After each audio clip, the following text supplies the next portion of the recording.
Okay, well, good evening, everyone. It's 6 o'clock, so we'll go ahead and get started for the night.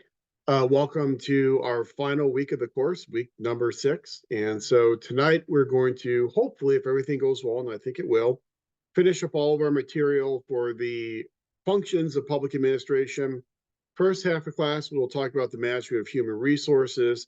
Then the second half of class, we'll talk about the management of fiscal resources. And then if time permits, which I think it will, we'll then wrap it up. I've got a couple of slides looking at the future of public administration, talking about some of the future challenges as well as opportunities that face us as public administrators. So that is our goal for this evening. If we get through all that information this evening, we'll then have covered all the information we normally cover here in 500.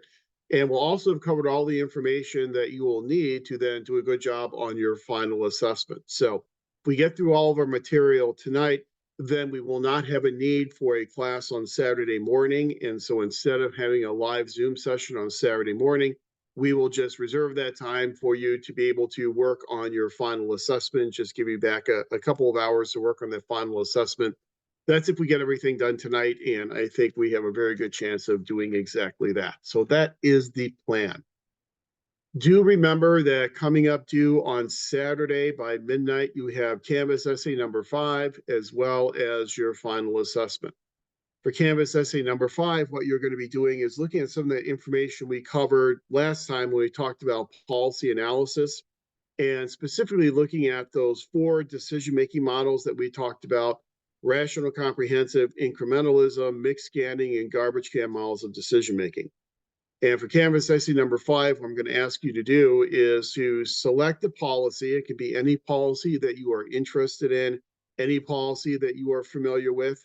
It could be a housing policy, it could be a welfare policy, it could be a taxation policy, it could be energy policy, environmental policy, any policy that you're interested in, you have some familiarity with, and then look at how that policy was formulated. How did that policy come about? And which of those 4 decision-making models do you see in the formulation of that policy? So was it rational comprehensive? Was it incrementalism? Was it mixed scanning? Or was it garbage can model? Or even maybe a combination of those 4. So what type of decision-making model do you see used in the formulation of this policy? And then is there another decision-making model that you think would have worked better or been more appropriate for the formulation of this policy? And then provide a justification. If not, then just, again, reiterate, this is the most appropriate one that I've already discussed. So selecting a policy and discussing which decision-making models were evident in the formulation of that policy, and then if there are any other decision-making models that would work better, discussing those as well. So that's Canvas essay number 5, and then as always, you'll have responses to 2 classmates, and then that is due by midnight on Saturday, March the 9th, if I have my dates correct. I hope I do. So that's your Canvas essay number 5. And then you also have your final assessment that is due on Saturday by midnight as well. We covered that final assessment in class last week and went through the 5 scenarios and the 10 questions. So hopefully you've been working on that. After class tonight, you'll have all the information you need to answer all 5 of those scenarios, and then have that all finished up and turned in no later than midnight on Saturday. So that is where we are. That is our plan. And then once this class is over, then you have a couple of weeks off, and then your next class begins on March 23rd, and that's PPA 555 Public Budgeting, and that will be with Dr. Tina Zhao. And I don't think you've probably received the syllabus yet, but I'm going to talk to Dr. Zhao tomorrow and make sure she's good to go with the class, and then hopefully she'll be getting the syllabus and information out to you very, very soon. But don't worry about that yet. You'll have a couple weeks after this class is over before you have to get into public budgeting. But some of the information that we're going to cover here in the second half of class tonight will hopefully do a good job of foreshadowing some of that information that you're going to cover in your next class in 555. We're going to talk about things like budget formats. We'll talk about differences between operating and capital budgets. We will talk about sources of revenue. We'll talk about deficits versus debt and the differences between those 2 concepts. We'll talk about some of the problems with the federal budget process and some of the ways in which we tried to reform those problems. And I'll walk you through the different phases in a budget process. I'll kind of show you the way in which it works at the federal level, and to use that kind of as a guide for understanding how the budget is put together here in the state of California. I think that'll be a pretty comprehensive overview to get you ready then for what you'll then encounter in a couple of weeks with Dr. Zhao. So that is our plan. That is our agenda, and we'll see how we proceed, but we should be able to get through everything tonight. So let's go ahead and jump into our information and then see how we go. So in our class last week, we talked about the functions of public administration, and we talked about the role of public administrators in the formulation, implementation, and evaluation of public policies. We talked about the role of public administrators in the implementation and evaluation of public programs. And then we said our ultimate goal with these policies and these programs is obviously to make them as effective as we possibly can make them. And not only to have effective policies and programs, but also to have effective public organizations as well. And so then we introduced those four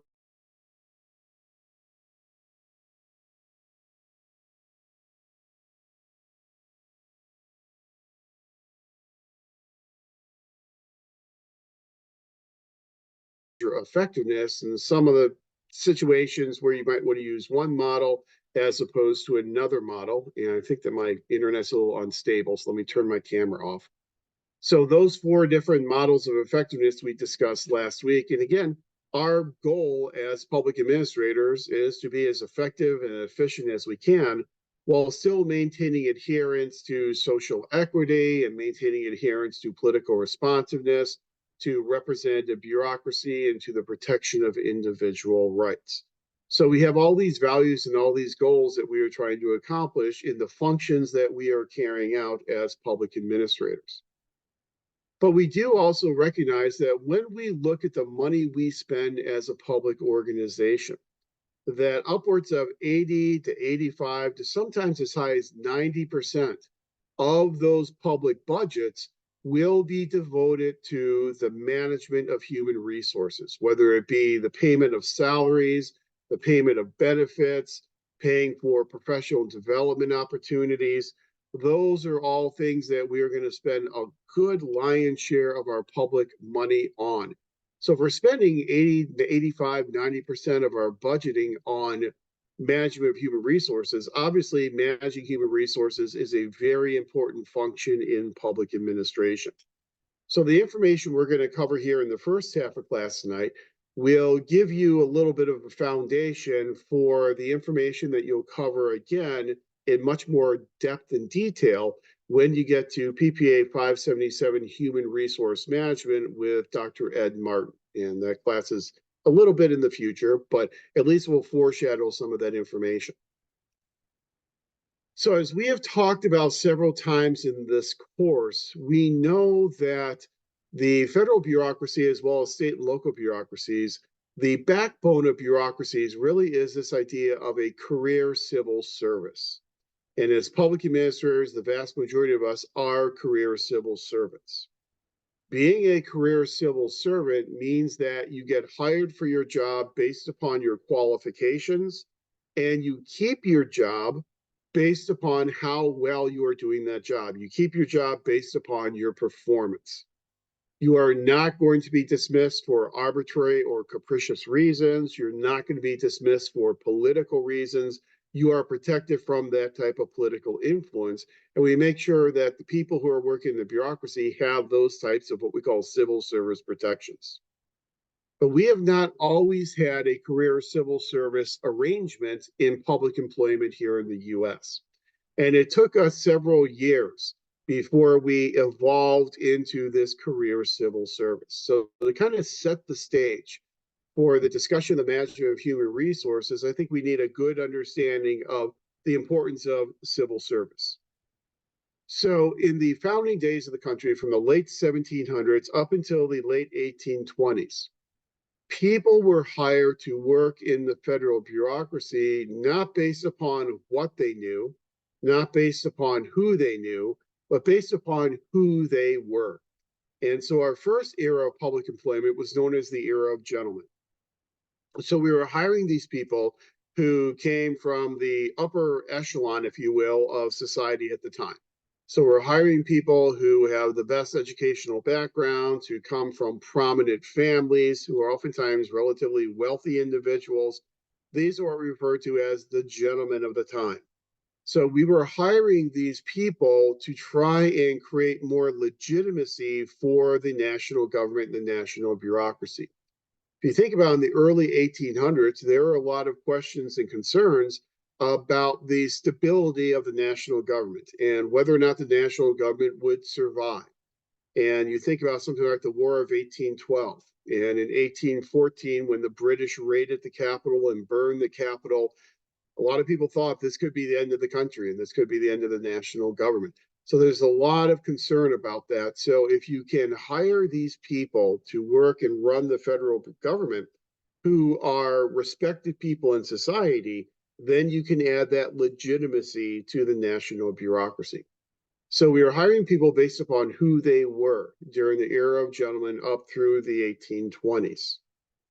But as we know from our discussion of public policy, oftentimes policies change as a result of a triggering event, that some major event occurs that really galvanizes public opinion around the idea that we need to make a change to how we are approaching this policy. And that happened with this era of gentlemen. So if you remember your history classes, in 1824, we had this election that was referred to as the corrupt bargain. And the presidential election of 1824, we had multiple candidates who were running for the White House. We had Andrew Jackson, we had John Quincy Adams, we had Henry Clay, and multiple people who were running. Those three were the primary three candidates, but we had other candidates as well. When you have multiple candidates, obviously the effect of that is you end up splitting the vote, the popular vote as well as splitting the electoral vote. So in the election of 1824, Andrew Jackson won more popular votes than any other candidate, and he also won more electoral votes than any other candidate, but he did not win a majority of the electoral college. Our understanding of the Constitution tells us that in order to become president, you must win a majority of the electoral college. Since no one won a majority of the electoral college, then the election goes into the House of Representatives. So the election was thrown into the House of Representatives. And as we understand the electoral college, that whenever the election for president goes into the House of Representatives, each congressional delegation, regardless of their size, will get one vote in selecting the president. Well, what happened is supposedly, and the story goes, that John Quincy Adams and Henry Clay came to a bargain. They came to a negotiated agreement.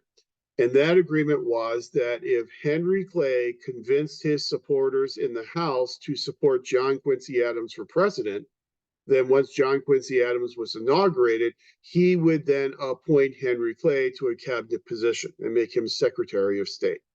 That's what's come to be known as the corrupt bargain. Well, sure enough, Henry Clay got his supporters in the House to then support John Quincy Adams. The House then elected John Quincy Adams as president. And once John Quincy Adams became president, he then appointed Henry Clay, nominated Henry Clay to be Secretary of State. So that corrupt bargain was kind of this focusing, this triggering event that really led people to say, you know, maybe we need to move away from this era of gentlemen. And instead, we need to have another way in which we are hiring people to work in the federal bureaucracy.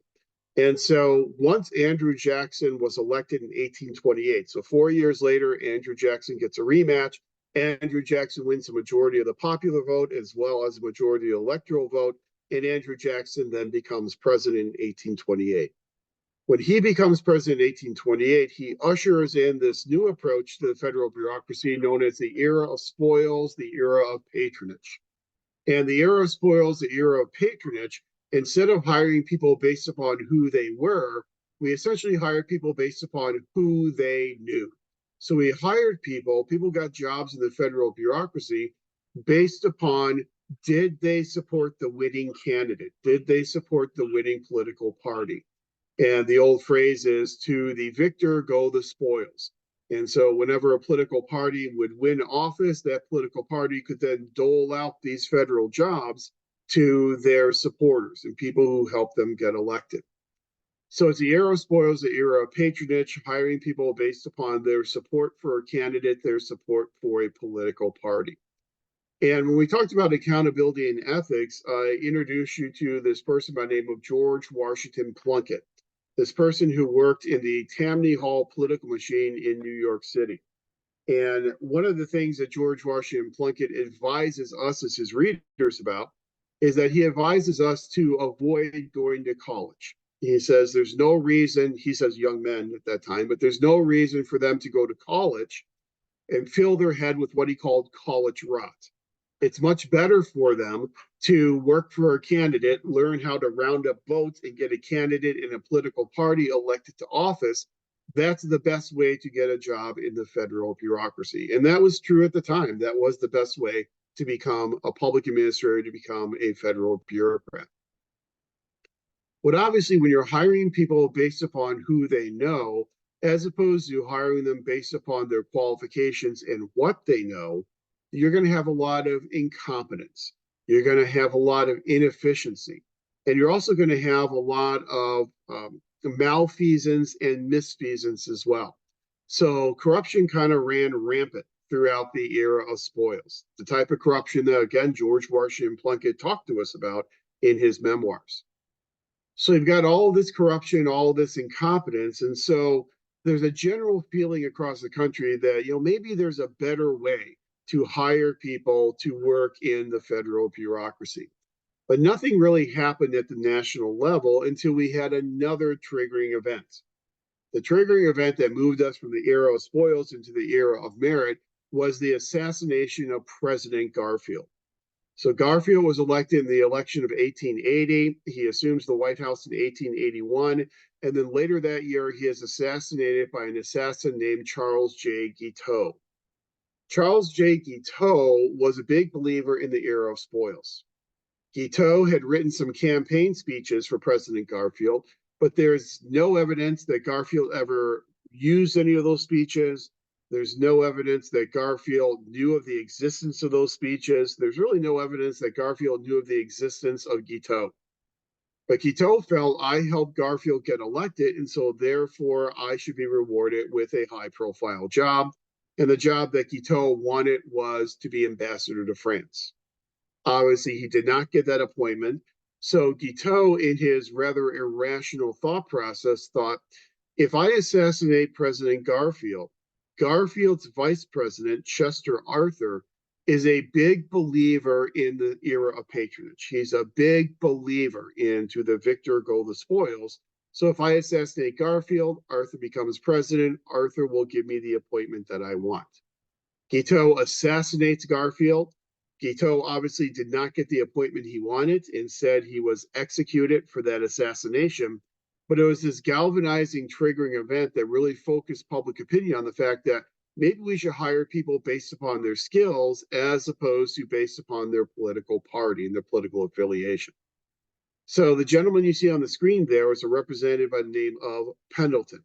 And George Pendleton, for many years, carried around in his suit pocket a piece of draft legislation that would require us to start hiring people based upon their qualifications. Once Garfield was assassinated, that triggering event then allowed him the political momentum to introduce that bill into Congress. That bill eventually got passed through Congress and signed by the president and would eventually become the Pendleton Act. The Pendleton Act, when it was passed in 1883, moves us from the era of spoils into this era of merit. So now we're not hiring people based upon who they were. We're not hiring them based upon who they knew. Now you're hiring people based upon what they know. You're hiring them based upon their qualifications. So the Pendleton Act brought a system of examinations into the federal government, where we would allow people to take examinations. We would see how they performed on the examinations.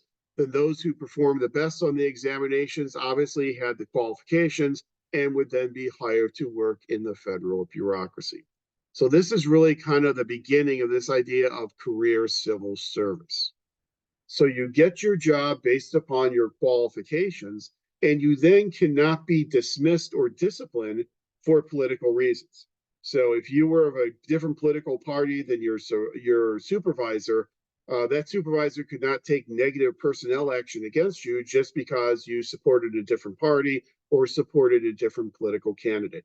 So we are insulating and protecting career civil servants from political influence.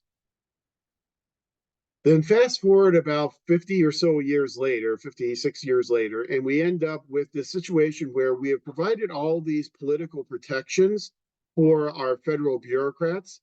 However, we haven't asked a lot of them in return. If we are going to protect them from political reprisal, we should also require that they do not get involved in politics through the course of their job in the national government. And so that then gave birth to this piece of legislation known as the Hatch Act. So in the Hatch Act, we required that federal employees could not engage in campaigning. They could not use their office resources to support a candidate or a political party. They could not use public time in order to campaign for a political candidate or a party. After hours, when they go home with their own resources, they can certainly do what they want to do, but they cannot use public resources and public time for political types of purposes. So we get this Federal Hatch Act at the national level, and this Federal Hatch Act in 1939 then spawns all what we call these little Hatch Acts. And so every state then starts adopting its own little Hatch Act to limit the political activities of appointed administrators. So now we have said we're going to protect you from politics, but we're also going to require you to stay away from politics while you are doing the job of government. Let's fast forward again into the 1970s. We get to 1976, and we are now nearly 100 years removed from the Pendleton Act. The problem is between 1883 with the Pendleton Act and 1976 with the Civil Service Reform Act, Congress continued to pass little pieces of piecemeal legislation that would change aspects of career civil service. So we had a piece of legislation piled upon a piece of legislation, piled upon a piece of legislation, and the career civil service system got very, very complex, so much so that some federal employees didn't know what they were allowed to do and what would be illegal for them to do. So there's a lot of confusion about what public administrators could and could not do. So in 1976, we have this mammoth piece of legislation known as the Civil Service Reform Act. And the Civil Service Reform Act was designed to try and reformat the federal bureaucracy to make it a little bit clearer and more intuitive in terms of how we were going to protect career civil service types of protections, how we were going to ensure those protections to our career civil servants. Now, the Civil Service Reform Act completely overhauled our system of career civil service. And it's really beyond our scope to get into all of the details in terms of how that happened. But I do want to highlight what I think are some of the more important things that were created as a result of the Civil Service Reform Act. You'll see listed on the screen there for you those 5 bullet points of those acronyms. Those are 5 different organizations that were empowered and created within the Civil Service Reform Act. The first one you see there is OPM, that is the Office of Personnel Management. The Office of Personnel Management was designed to be the central clearinghouse at the federal level of government for all matters personnel, all matters civil service. So in an agency, you had a vacancy, they wanted to post a notice of that vacancy, that would be done through the Office of Personnel Management. The Office of Personnel Management would then create the examinations that applicants would take, would then administer those examinations. Applicants would then be scored based upon how they performed on those examinations. Then the OPM would create a eligibility list based upon the top scores on those exams. So the top 3 or the top 5 scores would then be put on an eligibility list. That eligibility list would then be provided to the hiring agency, and the hiring agency could only hire off of that eligibility list. So OPM really has very much of a central clearinghouse, centralization type of approach to the management of personnel and the civil service at the federal level. So that was their primary responsibility, to manage civil service and personnel at the federal level. Then the second acronym you see there is MSPB. That stands for the Merit Systems Protection Board. The Merit Systems Protection Board was designed to be the place that you would go if you felt your merit principles were being violated. So if you felt your career civil service principles were being violated, you could then file a claim with the Merit System Protection Board. The Merit System Protection Board would then investigate your claim, would gather evidence, would interview people, would then hold a hearing in a kind of a quasi-judicial way on your claim, and would then render a decision. So if MSPB found that, yes, indeed, your career civil service protections were violated, you were demoted for political reasons or demoted for some non-performance type of basis, then MSPB could then order restitution to you and say, well, this person has to be restored to their previous position, and oftentimes will end up getting back pay with interest. So the MSPB had a whole lot of authority. It was quasi-judicial, it was quasi-investigatory, it was also quasi-enforcement type of organization. But MSPB is where you would go if you felt that your civil service protections are being violated. So this affected you directly, you would go to the MSPB. The next organization up there is called the OSC. That stands for the Office of Special Counsel, and counsel like legal. So COUNSEL, counsel, the Office of Special Counsel. The Office of Special Counsel was originally created within the Merit Systems Protection Board. If you saw someone else's career civil service protections being violated, you would then file a claim with the OSC. So this is you saw someone else's principles being violated, then you would blow the whistle essentially to the OSC. So the OSC would get claims from whistleblowers, investigate those claims, and then render a judgment on those whistleblower claims. The problem with the Office of Special Counsel is because it was created within the Merit Systems Protection Board, it didn't have its own staff and it did not have its own budget. So very quickly, the Office of Special Counsel ended up developing a huge backlog of whistleblower cases that they just could not get to. And they had years-long backlog of these cases. So in 1989, we passed this thing called the Whistleblowers Act. And in the Whistleblowers Act, we took the Office of Special Counsel and we removed it from the Merit System Protection Board. We gave it its own budget. We gave it its own staffing. And by doing that, it allowed OSC to have more resources to catch up on its backlog of cases. Then the fourth organization created under the Civil Service Reform Act is this thing called the FLRA. The FLRA is the Federal Labor Relations Authority. The job of the Federal Labor Relations Authority is to oversee the collective bargaining, the negotiations process between federal bargaining units and federal agencies. So they were in charge of the collective bargaining process. They were also in charge of overseeing and deciding upon things called unfair labor practices. And so, say, for instance, a management agency decides we are going to change the job functions of this employee, and we're going to ask them to do things or tell them to do things that are beyond their job description. When you do that and you require someone to work outside of their job description, you are fundamentally changing their work conditions. And that's something that could be considered to be an unfair labor practice. That claim could then be taken to the FLRA. If a management agency decided that it was going to try and shut down a union within its organization, you can't do that. And so that would be an unfair labor practice. That could also be appealed to the FLRA. The FLRA is kind of a corollary organization to the National Labor Relations Board in the private sector. So the Federal Labor Relations Authority has auspices over all federal agencies and departments and the collective bargaining that goes on within those agencies and departments, with the exception of certain agencies such as the U.S. Postal Service. The U.S. Postal Service is under the auspices of the National Labor Relations Board, just like a private corporation, as opposed to the FLRA.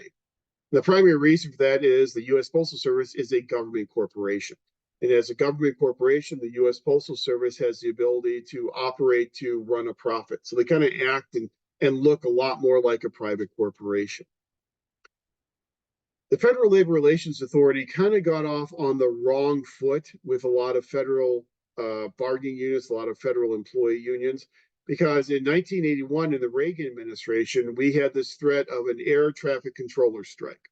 And so air traffic controllers wanted to go on strike. They didn't have a contract and they wanted better working conditions, better hours, and better pay. President Reagan said, if you go on strike, I will fire you.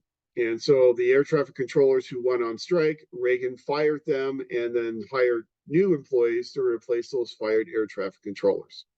Air traffic controllers union said, this is a violation. This is an unfair labor practice. We should be allowed to go on strike. And they took their case to the Federal Labor Relations Authority. The FLRA sided with the Reagan administration and said that Reagan had the ability to fire these controllers for going on strike because it had a direct impact upon public safety.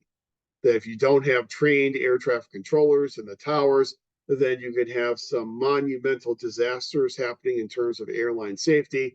And so since it had that direct impact upon public safety, they ruled in favor of the administration. A lot of federal employee unions obviously didn't like that, and it kind of gave the perception that the FLRA was on the side of administration as opposed to being on the side of the unions. And that's kind of a feeling that persisted for many, many years. And it's something that the FLRA has always fought against, that perception that was first established way back in 1981. And then the fifth organization you see up there is the SES. That stands for the Senior Executive Service. So the Senior Executive Service was created to try and bridge the gap between political appointees who are running our federal organizations and the vast majority of employees who are career civil servants. Today, our system of career civil service is really kind of a hybrid system, whereby our agencies and departments are headed up by people who are political appointees. They are nominated by the president, and in some instances, not all, but in some instances, need to be confirmed by the U.S. Senate. But then the vast majority, 95% of all the employees working in that organization, are career civil servants who enjoy this career civil service protection. So we had this gap that was going on between political appointees and career civil servants. So what they tried to do in the Civil Service Reform Act is to take the very top level of those career civil servants, what we refer to as the GS 16, 17, and 18 employees, and place them into this senior executive service. Now, as we had mentioned in a previous class, at the federal level, the career civil service really takes the form of this thing called a general schedule. That's the position classification system at the federal level of government. So every position gets classified within this general schedule. Technically, the general schedule runs from, or at this time ran from GS1 up until GS18. GS18 was the top level in the career service. GS1 would be the bottom level. Now, there really aren't GS1 or 2 positions. Those really don't exist. Really, the lowest position you're going to see today in the general schedule is a GS3 or GS4. And GS3, GS4 positions are typically student jobs. They're part-time, temporary internships. Those are the ones that fall into the GS3, GS4 levels. Most entry-level positions tend to be GS5 through GS7 types of positions. Mid-level positions tend to run from GS8 to GS12. And then today, the top-level supervisory positions are from GS13 to GS15.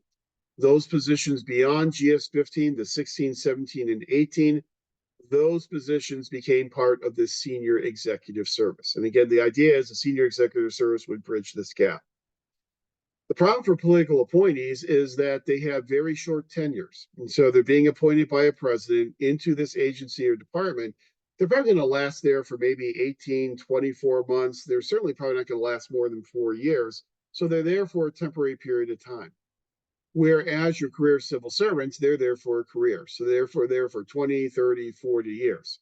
So if the career civil servants don't like what the political appointees want them to do and the direction they're taking the organization in, career civil servants can just wait it out and say, well, I'm just going to wait. This person will be gone in a couple of years and I'm still going to be here. So maybe I'll get somebody more favorable in this position in a couple of years. So there's a lot of difficulty moving organizations in the direction that political appointees wanted to move them. So the senior executive service hopefully would bridge that gap. When a GS 16, 17, or 18 employee joined the senior executive service, they gave up some of their career civil service protections. Not all, but they gave up a lot of their career civil service protections. So it became much easier to discipline and to fire those employees in the senior executive service than back when they were part of the career civil service. The trade-off is you give up a lot of your career civil service protections, but you were then promised bonus pay. So if your organization performed well, Congress said you would then be eligible for bonus pay, pay for performance. The problem is Congress never really made good on that promise. And so senior executive service members never really saw that bonus pay, which led to some pretty high levels of dissatisfaction among these SESers. Today, if you are in the federal bureaucracy and the general schedule, if you enter the general schedule, enter the federal bureaucracy with an MPA degree, so you finish up this degree and you decide you want to go work for the federal government. With an MPA degree, you're probably going to go into the general schedule somewhere around a GS-11 or a GS-12 type of position. So kind of an upper mid-level position. Once you make it into the GS-13 to GS-15 levels, those top level supervisory positions, you are then eligible to then attend what's called the SES Academy. And if you attend the SES Academy and you successfully complete it, then you will be eligible to eventually be selected to join the senior executive service. And for political appointees they don't get GS numbers. And so they're part of an exempt type of service. So they don't get those same general schedule numbers. For the senior executive service members, they are also not in the general schedule. They are in what's called the executive schedule. So their positions run from ES1 to ES5. And that's for the senior executive service. And ES stands for the executive service. But yeah, political appointees are exempt. They're outside of the career civil service system. So obviously the good thing about having this type of a civil service system, this type of position classification system, is that it allows you to award compensation in hopefully a relatively equitable manner. That the higher the position is on the general schedule, on the position classification system, the higher the remuneration for that position, the higher the salary for that position. So it does give us a little bit of fairness in terms of how salaries are awarded. The disadvantage, though, is it kind of locks you in some regards. So let's say that you are in a GS-12 position, and that's how your position has been classified based upon the content of that job.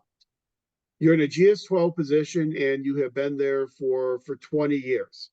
At that point, you're probably bumping up against the top level of salary for a GS-12 position. And there's really no place for you to go to get higher salaries. You may get a cost of living adjustment that everybody else gets if Congress wants to be benevolent enough to provide it, but that's about all you're going to get in terms of increased compensation.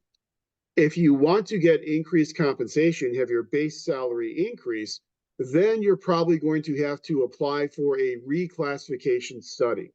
And so what you'd have to do is apply for a reclassification study, and then they would study your position to see whether or not the content of that job has changed enough in order to be reclassified up from a GS-12 to a GS-13.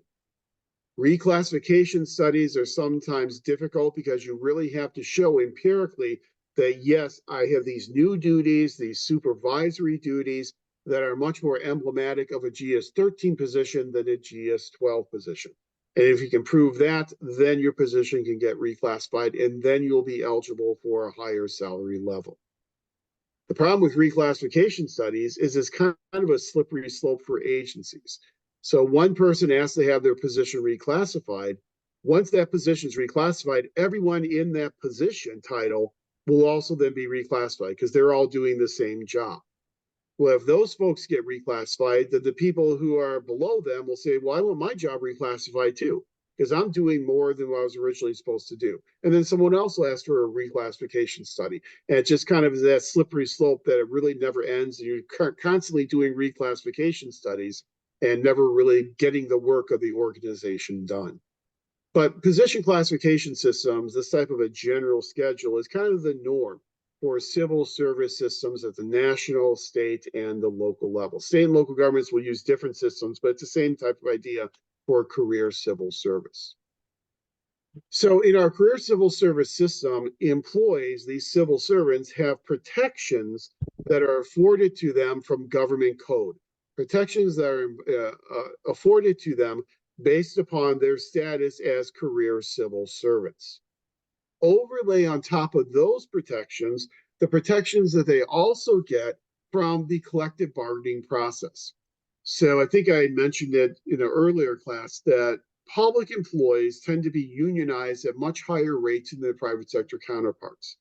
Whereas in the private sector, we see unionization rates about 11 and 12%. At the public sector, we see unionization at about 31, 32%. So almost a third of public employees are part of a public employee union. So if you are part of a public employee union, or if you are at least represented by a public employee union, then you will have protections in the form of this collective bargaining agreement, this contract. So all those protections that are spelled out in the collective bargaining agreement are overlaid on top of the protections that you have as career civil servants.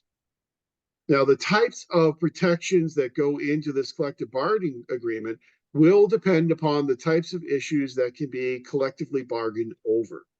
There are some issues that are within what we call the permissive scope of bargaining and may be collectively bargained over. There are other issues that are outside of the scope of collective bargaining and are not part of the collective bargaining process. So an example that's kind of a strange example, at least to us at the local level, at the local level, compensation is oftentimes one of the main issues that is at the heart of the collective bargaining process. That's very common at the state and the local level. At the national level, typically compensation is not within the permissive scope of collective bargaining. And the reason why compensation is not in the permissive scope of collective bargaining is because Congress establishes the compensation of federal employees. So they have a commission on compensation. I forget the actual name of it, but it's a commission on compensation. And that commission will then meet and will then develop recommendations on compensation increases and then provide those recommendations to Congress. I had a colleague of mine I worked with in NASPA, who was at BYU. He was appointed to that commission by President Obama. I think it was twice a year he would go and meet in these commission meetings. They make recommendations for compensation increases to Congress. Congress can accept those recommendations. They can modify those recommendations. They can outright reject those recommendations because Congress decides what to pay federal employees. Since Congress decides, it's something that cannot be collectively bargained over. Some states have very permissive scopes of bargaining. Here in California, we have a relatively permissive scope of bargaining. The state of Wisconsin historically has had a permissive scope of bargaining. Some other states have had very limited scopes of bargaining, where there are not a whole lot of issues that may be collectively bargained over. States like Alabama is an example. Mississippi is an example. Very, very restrictive scopes of bargaining. This collective bargaining process consists, as we all know, of bargaining units negotiating with management to come to an agreement on this collective bargaining agreement, this contract. Sometimes you can run into an impasse where the two sides decide we cannot come to an agreement. We are at an impasse. This is something that we saw in the Cal State system recently with their negotiations with the California Faculty Association. And the CFA, the California Faculty Association, declared an impasse and said, we are not getting anywhere. We are at an impasse. If you have an impasse that is declared, obviously you have to break that impasse somehow because you have to get a contract, you have to get an agreement. So there are three basic impasse resolution processes that can be used in order to resolve an impasse. And those are fact-finding, mediation, and arbitration. You'll cover these more in your 577 course. We're just going to kind of hit the highlights of them. But with a fact-finding type of an approach, what would happen is that you would bring in a third-party fact finder. That person would be an objective person who doesn't have a relationship to either the bargaining unit or to the management agency. That fact finder will come in, we'll interview people, we'll look at all the documentation, we'll collect all the facts about the negotiations and where the negotiations are, and we'll then publish a fact-finding report. That fact-finding report is non-binding on the parties. So this is something that's not binding. You don't have to abide by the fact-finder's report. But that fact-finding report, once it's completed, will be given to the union and will be given to the agency. It will then be embargoed for a 2-week period of time, meaning that it doesn't go to the media, it cannot go to the public, it can only go to the negotiators for the union and the negotiators for the agency. They're the only ones who get to see the fact-finding report for a period of 2 weeks. The reason for that is it gives 2 weeks for both sides to review the report and then hopefully come to an agreement before it gets released to the public. So if you are the management, you're the bargaining team for management, and this fact-finding report makes you look really bad, then you're probably going to have more pressure placed upon you within 2 weeks to try and come to an agreement so the fact-finding report doesn't get out there in the public. But again, you're not guaranteeing that you're resolving an impasse with a fact-finder type of an approach. Another approach is the approach of mediation. And the federal government has this agency known as the Federal Mediation and Conciliation Service, the FMCS, the Federal Mediation and Conciliation Service. The Federal Mediation and Conciliation Service consists of trained mediators who are then sent out to these negotiations that are at an impasse to sit down with both sides and try and come up with an agreement. When I was in college, one of my political science professors was a mediator with the Federal Mediation Conciliation Service, and he was out of town probably at least 2 to 3 weeks out of the month because he was out there doing mediation. Mediation is, again, not binding, and so you just try and come to an agreement, but you're not guaranteed to get an agreement. The third approach is arbitration. And the one type of arbitration that I want to focus on is what's known as binding final offer arbitration. If you want to resolve this impasse, you want to be 100% sure that this impasse is going to be resolved, you use what's called binding final offer arbitration. So an arbiter will come in, sometimes from the federal government, maybe someone private who's appointed, but an arbiter will come in. The arbiter in binding final offer arbitration will look at the final offer from the union, the final offer from management. We'll weigh those two offers and we'll pick one of those offers. In binding final offer arbitration, the offer that's selected by the arbiter, that then becomes binding, that then becomes the collective bargaining agreement. Obviously, that's a high stakes proposal, but if you really need to come to an agreement, this will give you 100% assurance that you will come to the agreement because both sides agree to accept whichever offer is approved by the final binding offer arbitration that has been resolved. So as the arbiter picks, and you have to agree that yes, you're going to select what the arbiter has picked.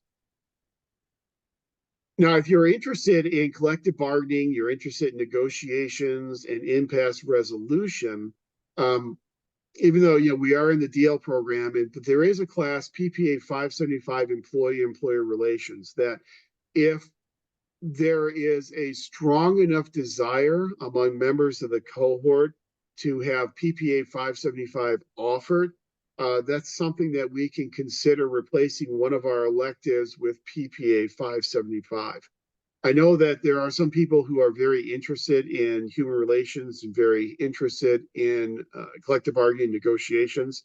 So if that's something that you are interested in, there could be discussions later on in the program about maybe including PPA 575 employee-employer relations into our elective curriculum. So that's something we can talk about in the future, but we do have that type of expertise in the program to offer to you. The upshot of all this is that since you have all these career civil service protections and you have all these protections from the collective bargaining agreement, supervisors in doing the management of human resources must be conversant in civil service protections as well as CBA protections. The problem with that is that a lot of supervisors are not conversant in both of those sets of regulations. So what oftentimes happens is that we end up with a human resource office that then steps in and kind of centralizes the human resource process in terms of having professional human resource managers who are conversant in both career civil service protections as well as CBA protections. So that has led to a centralization in the human resource management process in a lot of our organizations and has led to an increase in the need for public human resource management professionals to then staff these very busy human resource management offices. But this kind of presents the framework and kind of sets the table for us to kind of get into the nuts and bolts of how do we actually manage human resources and what types of functions and what types of procedures do we go through in the management of human resources. And this is really some of the information that you're going to get into in a lot more detail in 577 Human Resource Management. So we just kind of want to foreshadow a little bit of information for you tonight. So obviously the first phase, the first function of human resource management is going to be recruitment. You identify vacancies within your organization. You understand the types of jobs that need to be filled and the types of skills that potential job applicants need to have in order to fill those positions. So you then have to go out there and you have to recruit. Now, sometimes prospective employees come to you. Sometimes you really need to go out there aggressively to find those employees. We do recruitment in human resource management in the public sector as well as in the private sector.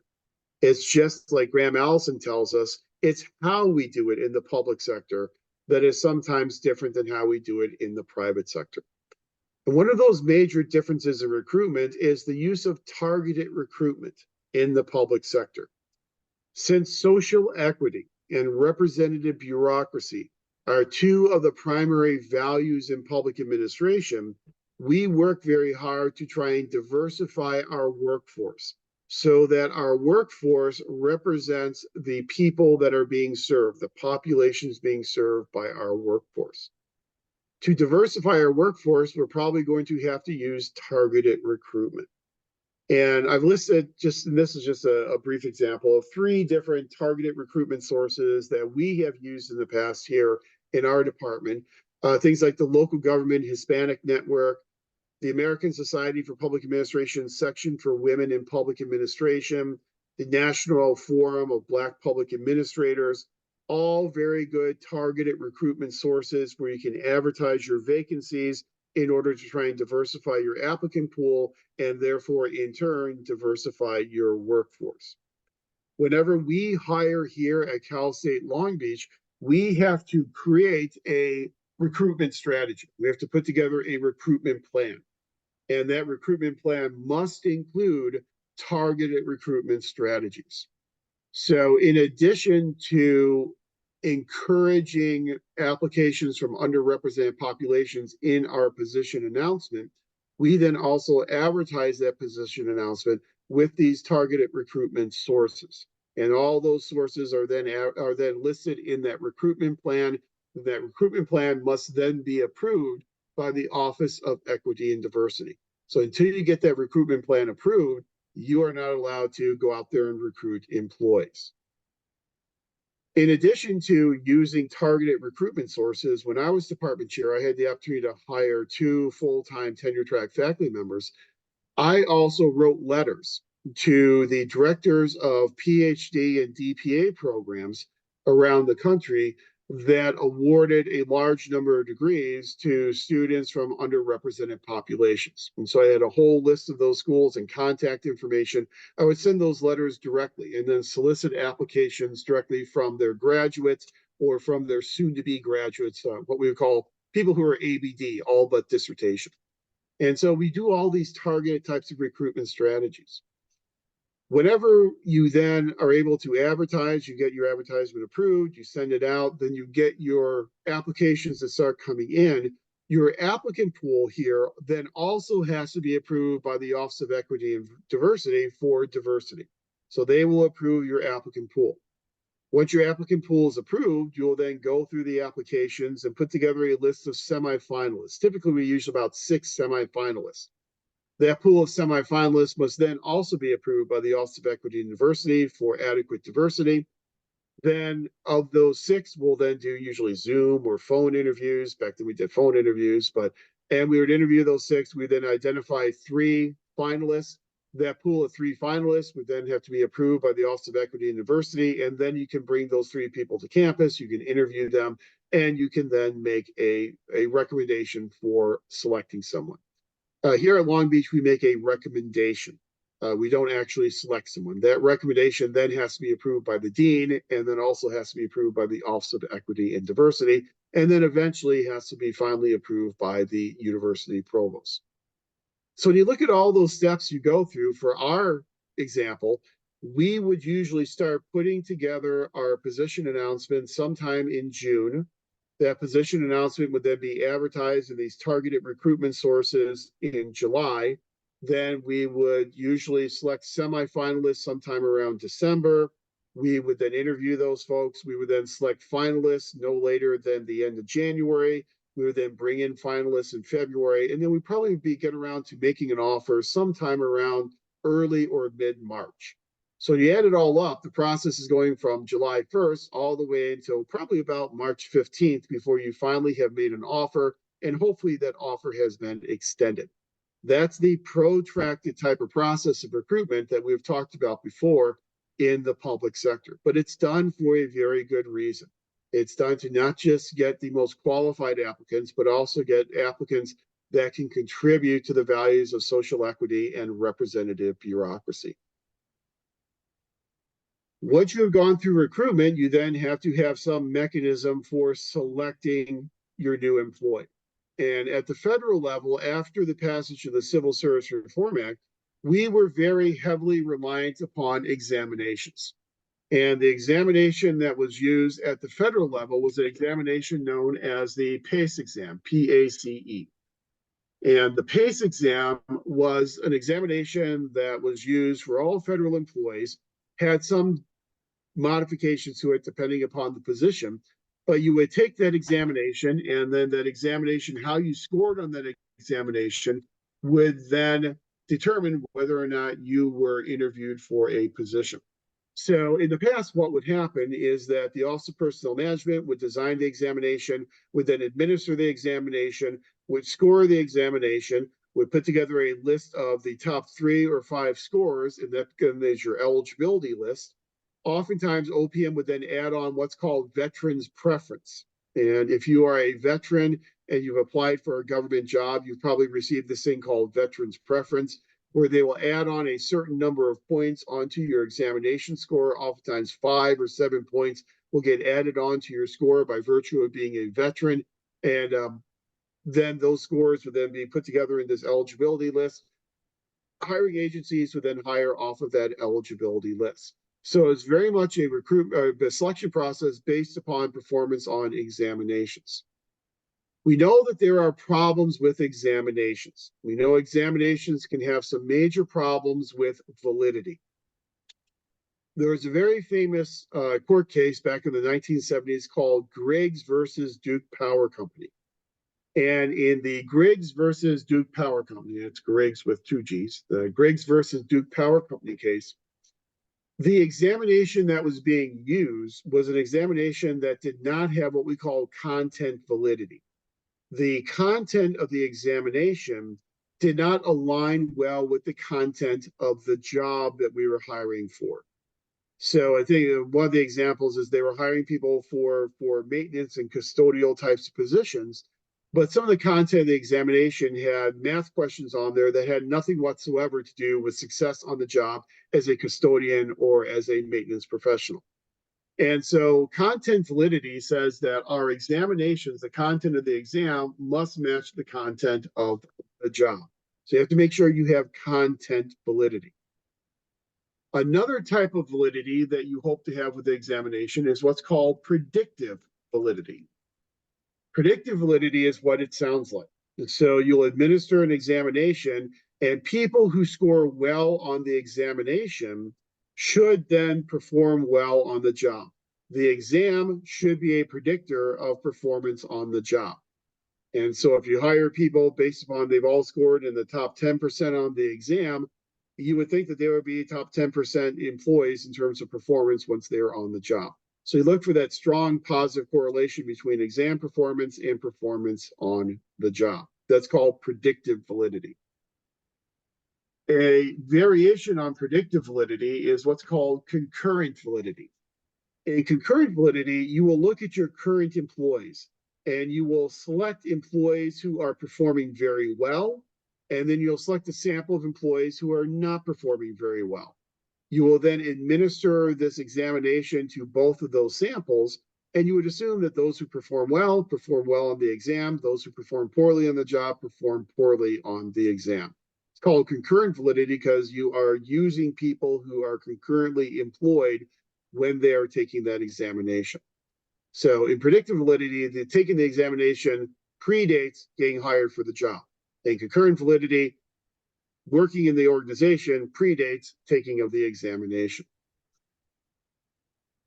In addition to all these types of validity, we also know that some examinations really have implicit cultural bias. And sometimes it's difficult for us to identify and recognize that cultural bias in order to try and mitigate and remove it. And because of all these problems with examinations, not to mention things like test anxiety and that some people just don't perform well in an exam type of setting, we have really moved away from the use of examinations. And we moved from the use of examinations to a more holistic review of what we call knowledge, skills, and abilities, or KSAs. So we'll look at resumes, we will look at experience and education, we'll look at recommendations that people have received. We'll use all that information in a more holistic fashion to understand the knowledge, skills, and abilities that an applicant brings to the job.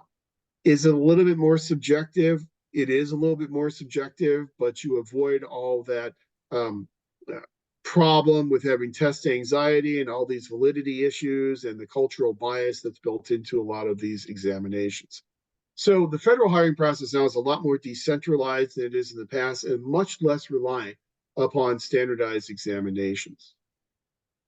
Another approach that some agencies will use is the creation of these things called assessment centers.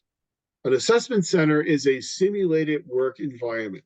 So you will create a simulated work environment maybe on a Saturday morning, and then you'll bring your top applicants into that assessment center, and they will then be doing the type of work that they will do once they are hired into the organization. You evaluate the work they're doing in those assessment centers, and you actually get to see them doing the real work that they are going to be required to do if they are hired. The problem with assessment centers is, as Elton Mayo told us in his research, the Hawthorne effect. Whenever you bring people into a simulated environment and you observe them, they're probably going to act differently than how they're going to act on a daily basis if hired into the organization. Also, assessment centers are very expensive to do. They're very time and resource intensive. And so it's going to take you a lot of resources to do an assessment center. And sometimes you just don't really get the appropriate bang for your buck, as they say, because you are not really getting accurate measurements out of those assessment centers.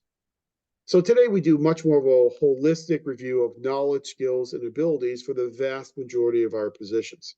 Now, there are certainly exceptions to that. If you have a very technical type of position, some type of a coding type of position or something like that, then there might be an examination that would be appropriate for that position because there are discrete skills that people have to have, and you have to make sure they have those skills before you can hire them to work in that position.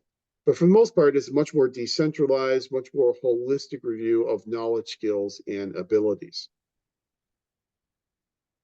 Then you move into the third function of human resource management, which is evaluation and allocation of work. So we know as a bureaucratic organization, we're going to be very big on the idea of division of labor. So we're going to divide up the work in our organization.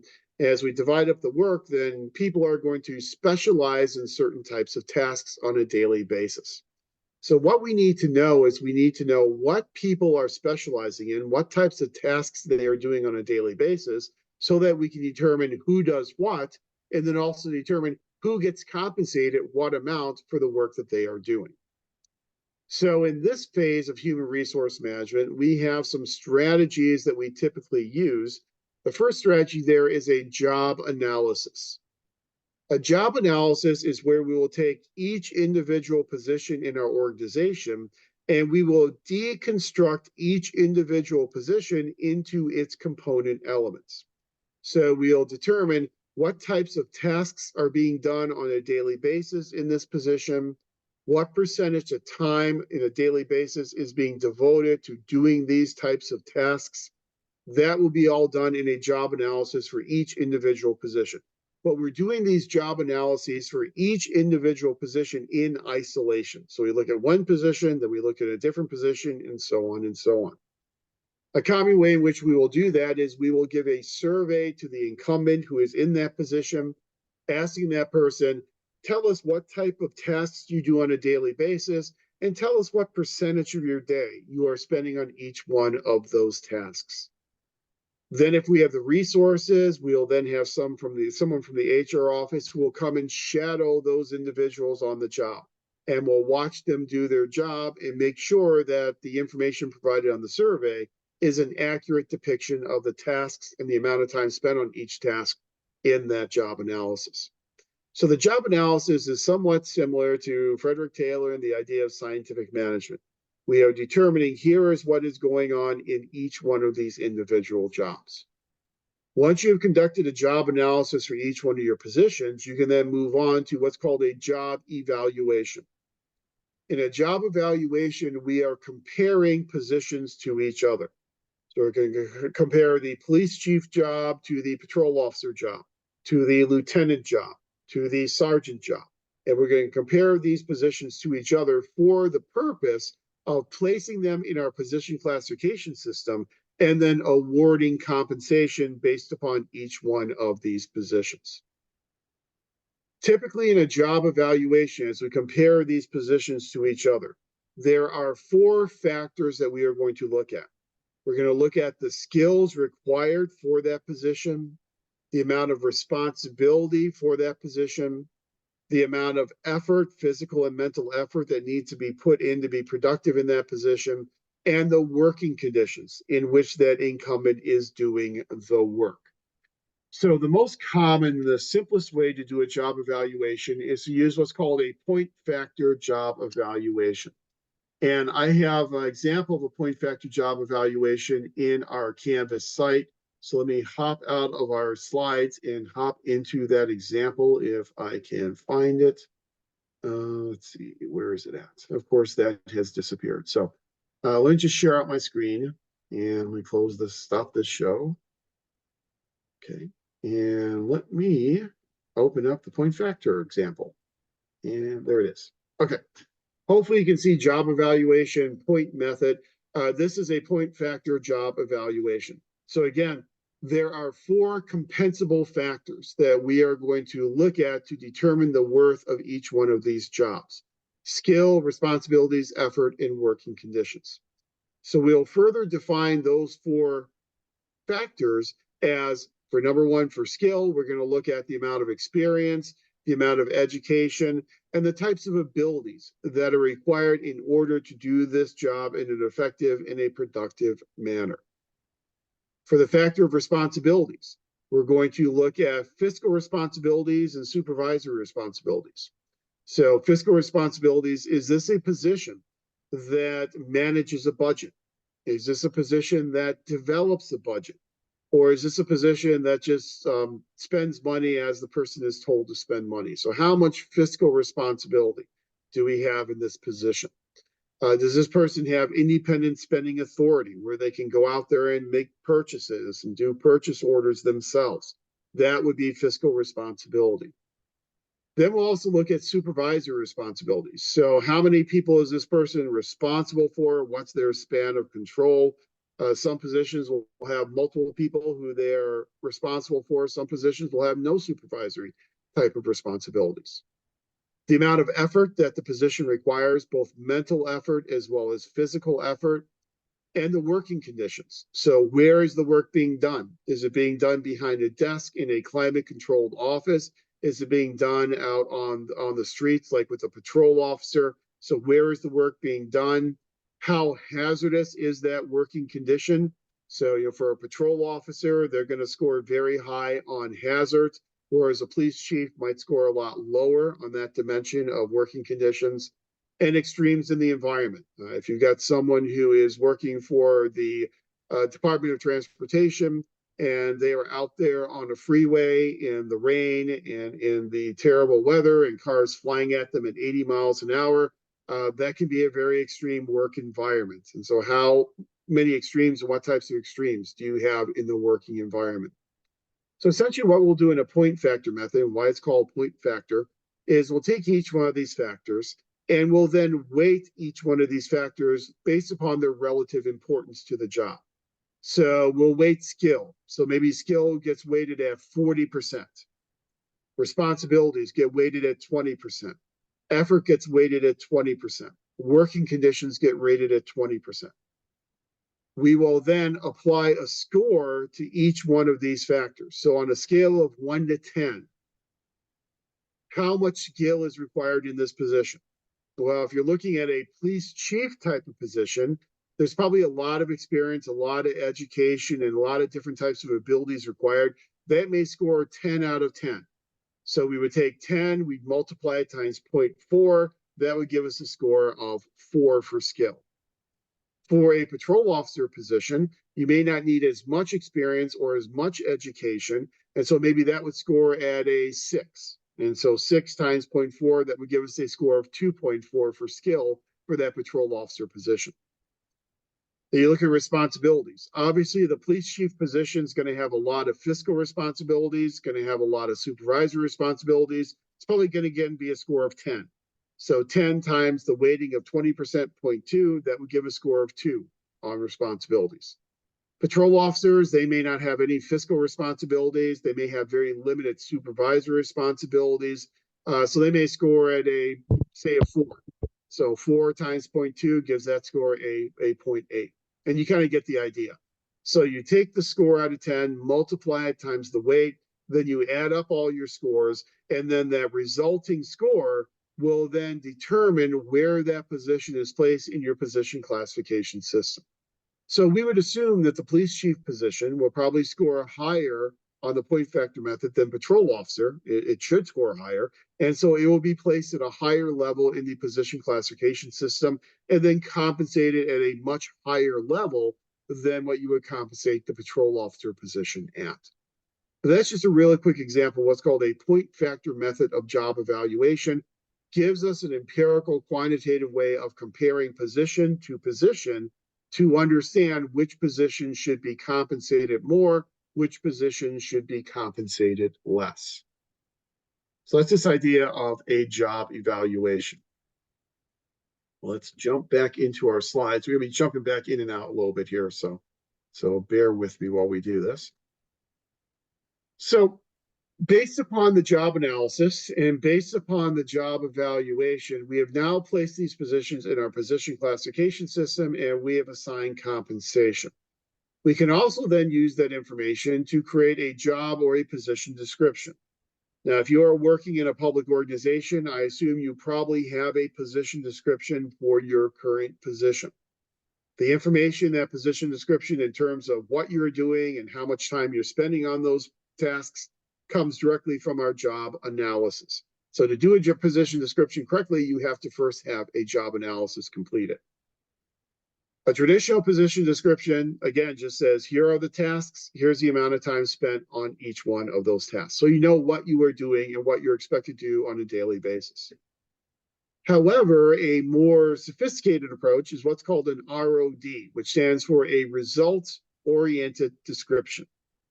And in a results-oriented description, we then start adding performance expectations into that position description. So a real simple example could be we have a front desk receptionist, and they are responsible for greeting people when they come in the front door of the office. They are responsible for answering the phones. They are responsible for directing people to the appropriate office. So those are three main tasks for this front desk receptionist.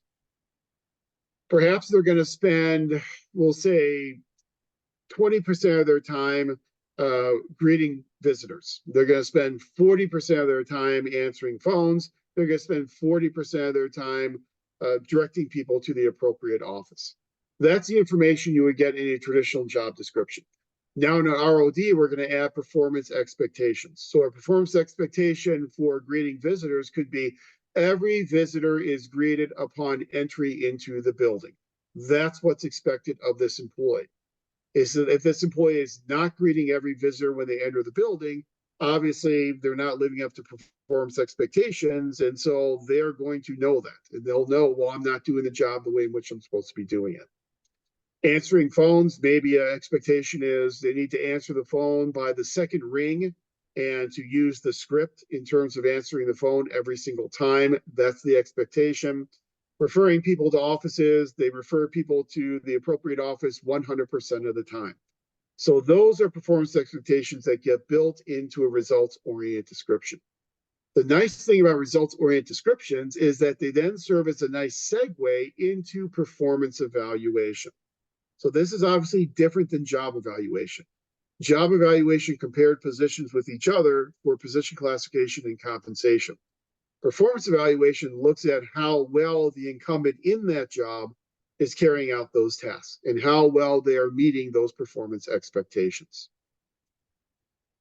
The problem with performance evaluation is oftentimes no one wants to do it. Managers, supervisors, the evaluators don't want to do performance evaluation because the stakes are very high. So if someone gets a negative performance evaluation, it could mean that they are no longer eligible for a management training program, or they are going to be placed into a behavior modification type of training program. So, not so much in the public sector, but maybe there are some monetary rewards that are attached to performance. So because the stakes are so high, supervisors oftentimes shy away from doing performance evaluations. They don't like doing them. And employees don't like being evaluated because employees oftentimes think they are doing a very good job, and they fear this idea of cognitive dissonance. And in cognitive dissonance, you receive information that is not in alignment with what you have expected. So if you get negative feedback and you're expecting only positive feedback, it has created this cognitive dissonance. So employees oftentimes fear the performance evaluation process and don't really have trust in performance evaluations. Doing a good job of performance evaluation is really predicated upon a couple of different things. One thing is to use the proper evaluation format. And the second thing is to involve employees in the evaluation process. So for that first thing, using the appropriate format. There are different evaluation formats that can be used for a variety of different purposes. Evaluations can be done for summative purposes, they can be done for formative purposes, or a combination of the two. So in a summative purpose, the summative evaluation would say, well, overall, you're doing a above average job. That's summative. Formative will provide you with specific feedback that will help you improve your performance in the future. We hope that there's a formative aspect to all of our performance evaluations because they should serve that function of helping improve performance in the future.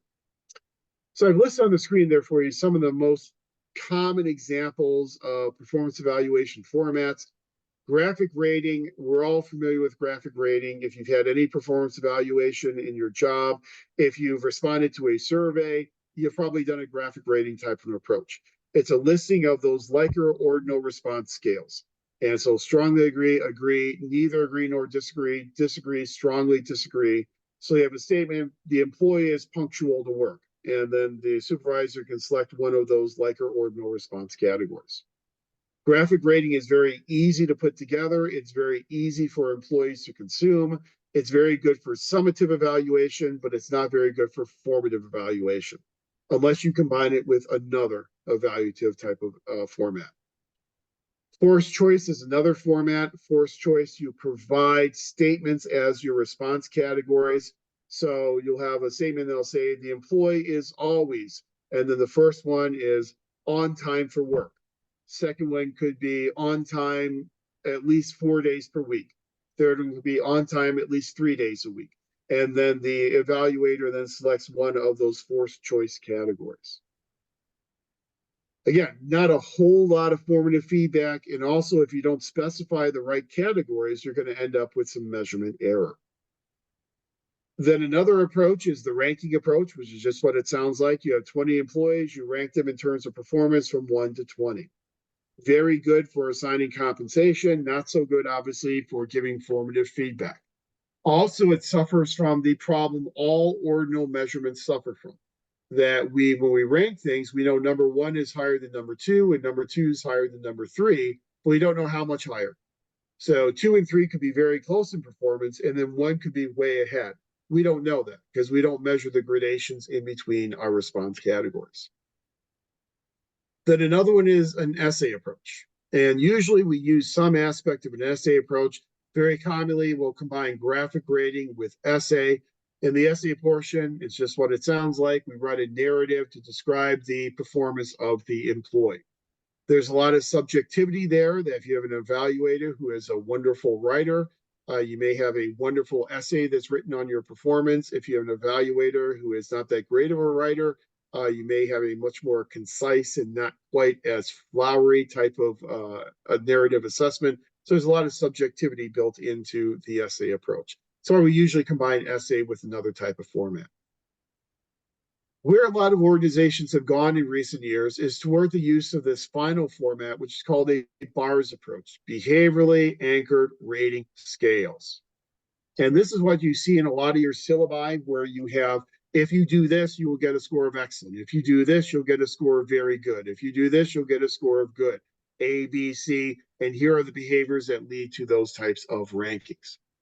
So on our Canvas side, I do have an example of a BARS approach. So let me jump out and jump back into the BARS approach, which is actually here. So there we go. So here is the example. I believe this is one that I have up on our website. Go up to the top of it. So here's a behaviorally anchored rating scale. We're not going to go through all this because in this example, there are 24 different factors that are being evaluated. We're not going through all 24. But for example, this first one, acceptance of supervision. So the employee willingly accepts and follows instructions given by supervisor in the performance of duties, responds to training and coaching in a constructive manner. Now, as an employee, you hope you would get exceeds expectations. I don't know why they're in that order, but it should be exceeds expectations. That's the top one you obviously want to get. The behaviors that will lead to a ranking of exceeds expectations: demonstrate exceptional ability to independently complete assigned responsibilities, never complains about assigned tasks, improves performance following constructive criticism, knows and follows all policies set by the supervisor. The next one down is meets expectations, readily accepts and completes assigned responsibilities, attempts to improve performance following constructive criticism. And you see the difference there. So for meets expectations, attempts to improve performance. For exceeds expectations, improves performance. And so there's your difference between the exceeds and the meets expectations, and then so on and so on. Then your bottom ranking would be does not meet expectations, and then there are the behaviors that would lead to a does not meet expectations type of rating. Second factor, adaptability and flexibility. A third factor, change management. Fourth factor, communications. Fifth factor, composure and stability, and so on and so on. Like I said, when you look through this example, you'll see 24 different factors in this example. But that's the idea behind a BARS approach. The nice thing about a BARS approach is you get both the summative as well as the formative.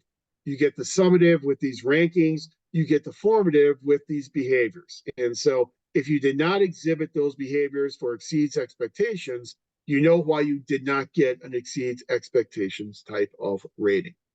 So the clearer you are in terms of both the summative as well as the formative information that's being given back to the employee, the more successful your performance evaluation approach will be. And as we learned when we talked about Pressman and Waldowski, we talked about policy and the policy implementation, and Martha Durthik, we know that involving people will get their buy-in. And the more you involve people, the more likely they are to accept the results of that process. So you involve them in the process, the more likely to accept the results of the process. And that's true here with performance evaluation. If we can involve our employees in doing the job analysis and determining what goes on in their job, we involve them in setting performance expectations through professional development types of plans, then they know what's expected of them because they help to develop those expectations. And so therefore, if they don't get the most positive evaluation, there's not going to be that cognitive dissonance because they were not expecting the most positive evaluation. So by involving them in the process, you get them to buy into the results of that process. There's a great article from several years ago by an author named Charles Fox. And Fox, in his article, likens performance evaluation to what he calls the keystone. He says performance evaluation is the keystone of the human resource management process. And when you think about a keystone, if you think about an arch that's built from blocks, the very top block in the arch or the keystone of the arch is that keystone. That's the stone at the very apex of that arch. If you pull that keystone out, the entire arch will collapse upon itself. If you don't do a good job of performance evaluation, your entire process will collapse upon itself. Based upon the results of this performance evaluation, we then move into our final function of human resource management, which is discipline and sanctioning. So whenever you conduct these performance evaluations, if the result of that evaluation is that you've identified subpar performance on the part of the employee, those employees are career civil servants. They probably have CBA protections as well. So therefore, you will need to provide them with opportunities for training and development. After providing them the opportunity for training and development, you then do another performance appraisal. The performance is still below what it's supposed to be. You then provide them with more opportunities for training and development. You'll then, a few months down the road, evaluate their performance again. If their performance is still subpar, you'll provide them with more and different training and development. And at each different stage of that process of performance evaluation and training and development, you need to document. You need to document the poor performance. You need to document the opportunities for training and development. The only way in which you can discipline and sanction, usually a career civil servant, is by documenting a pattern of poor performance. One poor performance evaluation is not going to be enough to engage in discipline and sanctioning. It's going to take the establishment of a pattern of poor performance, followed by training opportunities, followed by poor performance, followed by training opportunities, and so on and so on. There is sometimes the misconception that you cannot terminate a career civil servant. That is not true. You can terminate a career civil servant, but in doing so, you need to document what the poor performance was. There's a pattern of poor performance, and then document ways in which you try to mitigate that poor performance with the offering of training and development. Now, some employees won't accept training and development. Now, if they don't, that gets documented as well. Now, if they want to accept the training and development to improve their performance, obviously that goes in their personnel file, and that's another step toward eventual sanctioning and discipline, and eventually perhaps even termination. But all of these performance evaluation processes, types of training and opportunities for training, all that's going to be spelled out in your collective bargaining agreement. Steps for sanctioning and discipline will also be spelled out in that collective bargaining agreement. So you need to document and follow all those steps very closely, or else you'll end up getting, at the least, you'll end up getting a grievance. The grievance will then go to the union, and then you'll have to probably have a meet and confer between the union and management. If it's an egregious violation, then here in California, it would go to what's called CalPERB. CalPERB is kind of our corollary to the Federal Labor Relations Authority at the national level. And so a claim can go to CalPERB, and then CalPERB will adjudicate that claim. Uh, then it can also go to the court system, and there could be a legal claim against your agency for unwarranted dismissal. So you want to make sure you document everything throughout the entire process of human resource management. But this just kind of hits the tip of the iceberg in terms of some of the things that public administrators do as we manage human resources. And since, as we said, so much of our public budgets are dedicated toward the management of human resources, it's important that we have a real good handle on how we do those types of functions. You will get all that specific information as you move on to your PPA 577 Human Resource Management course. So this just kind of foreshadows some of the information you'll be getting in the future in the MPA program. Okay, it is 7:30, and I think it's high time for us to take a break. We've been going at it for a while now, so let's take a 15-minute break. Well, let's come back at 7:45. When we come at 7:45, we'll have any questions or clarifications needed on any of this information, and then we will move into our discussion of the management of financial resources. We'll talk about that through the duration of most of the rest of the night tonight. And then I'll wrap up the whole show by talking about opportunities and challenges for the future of the public sector. So coming back at 7:45, and we'll shift gears into our final function, which is the management of fiscal resources.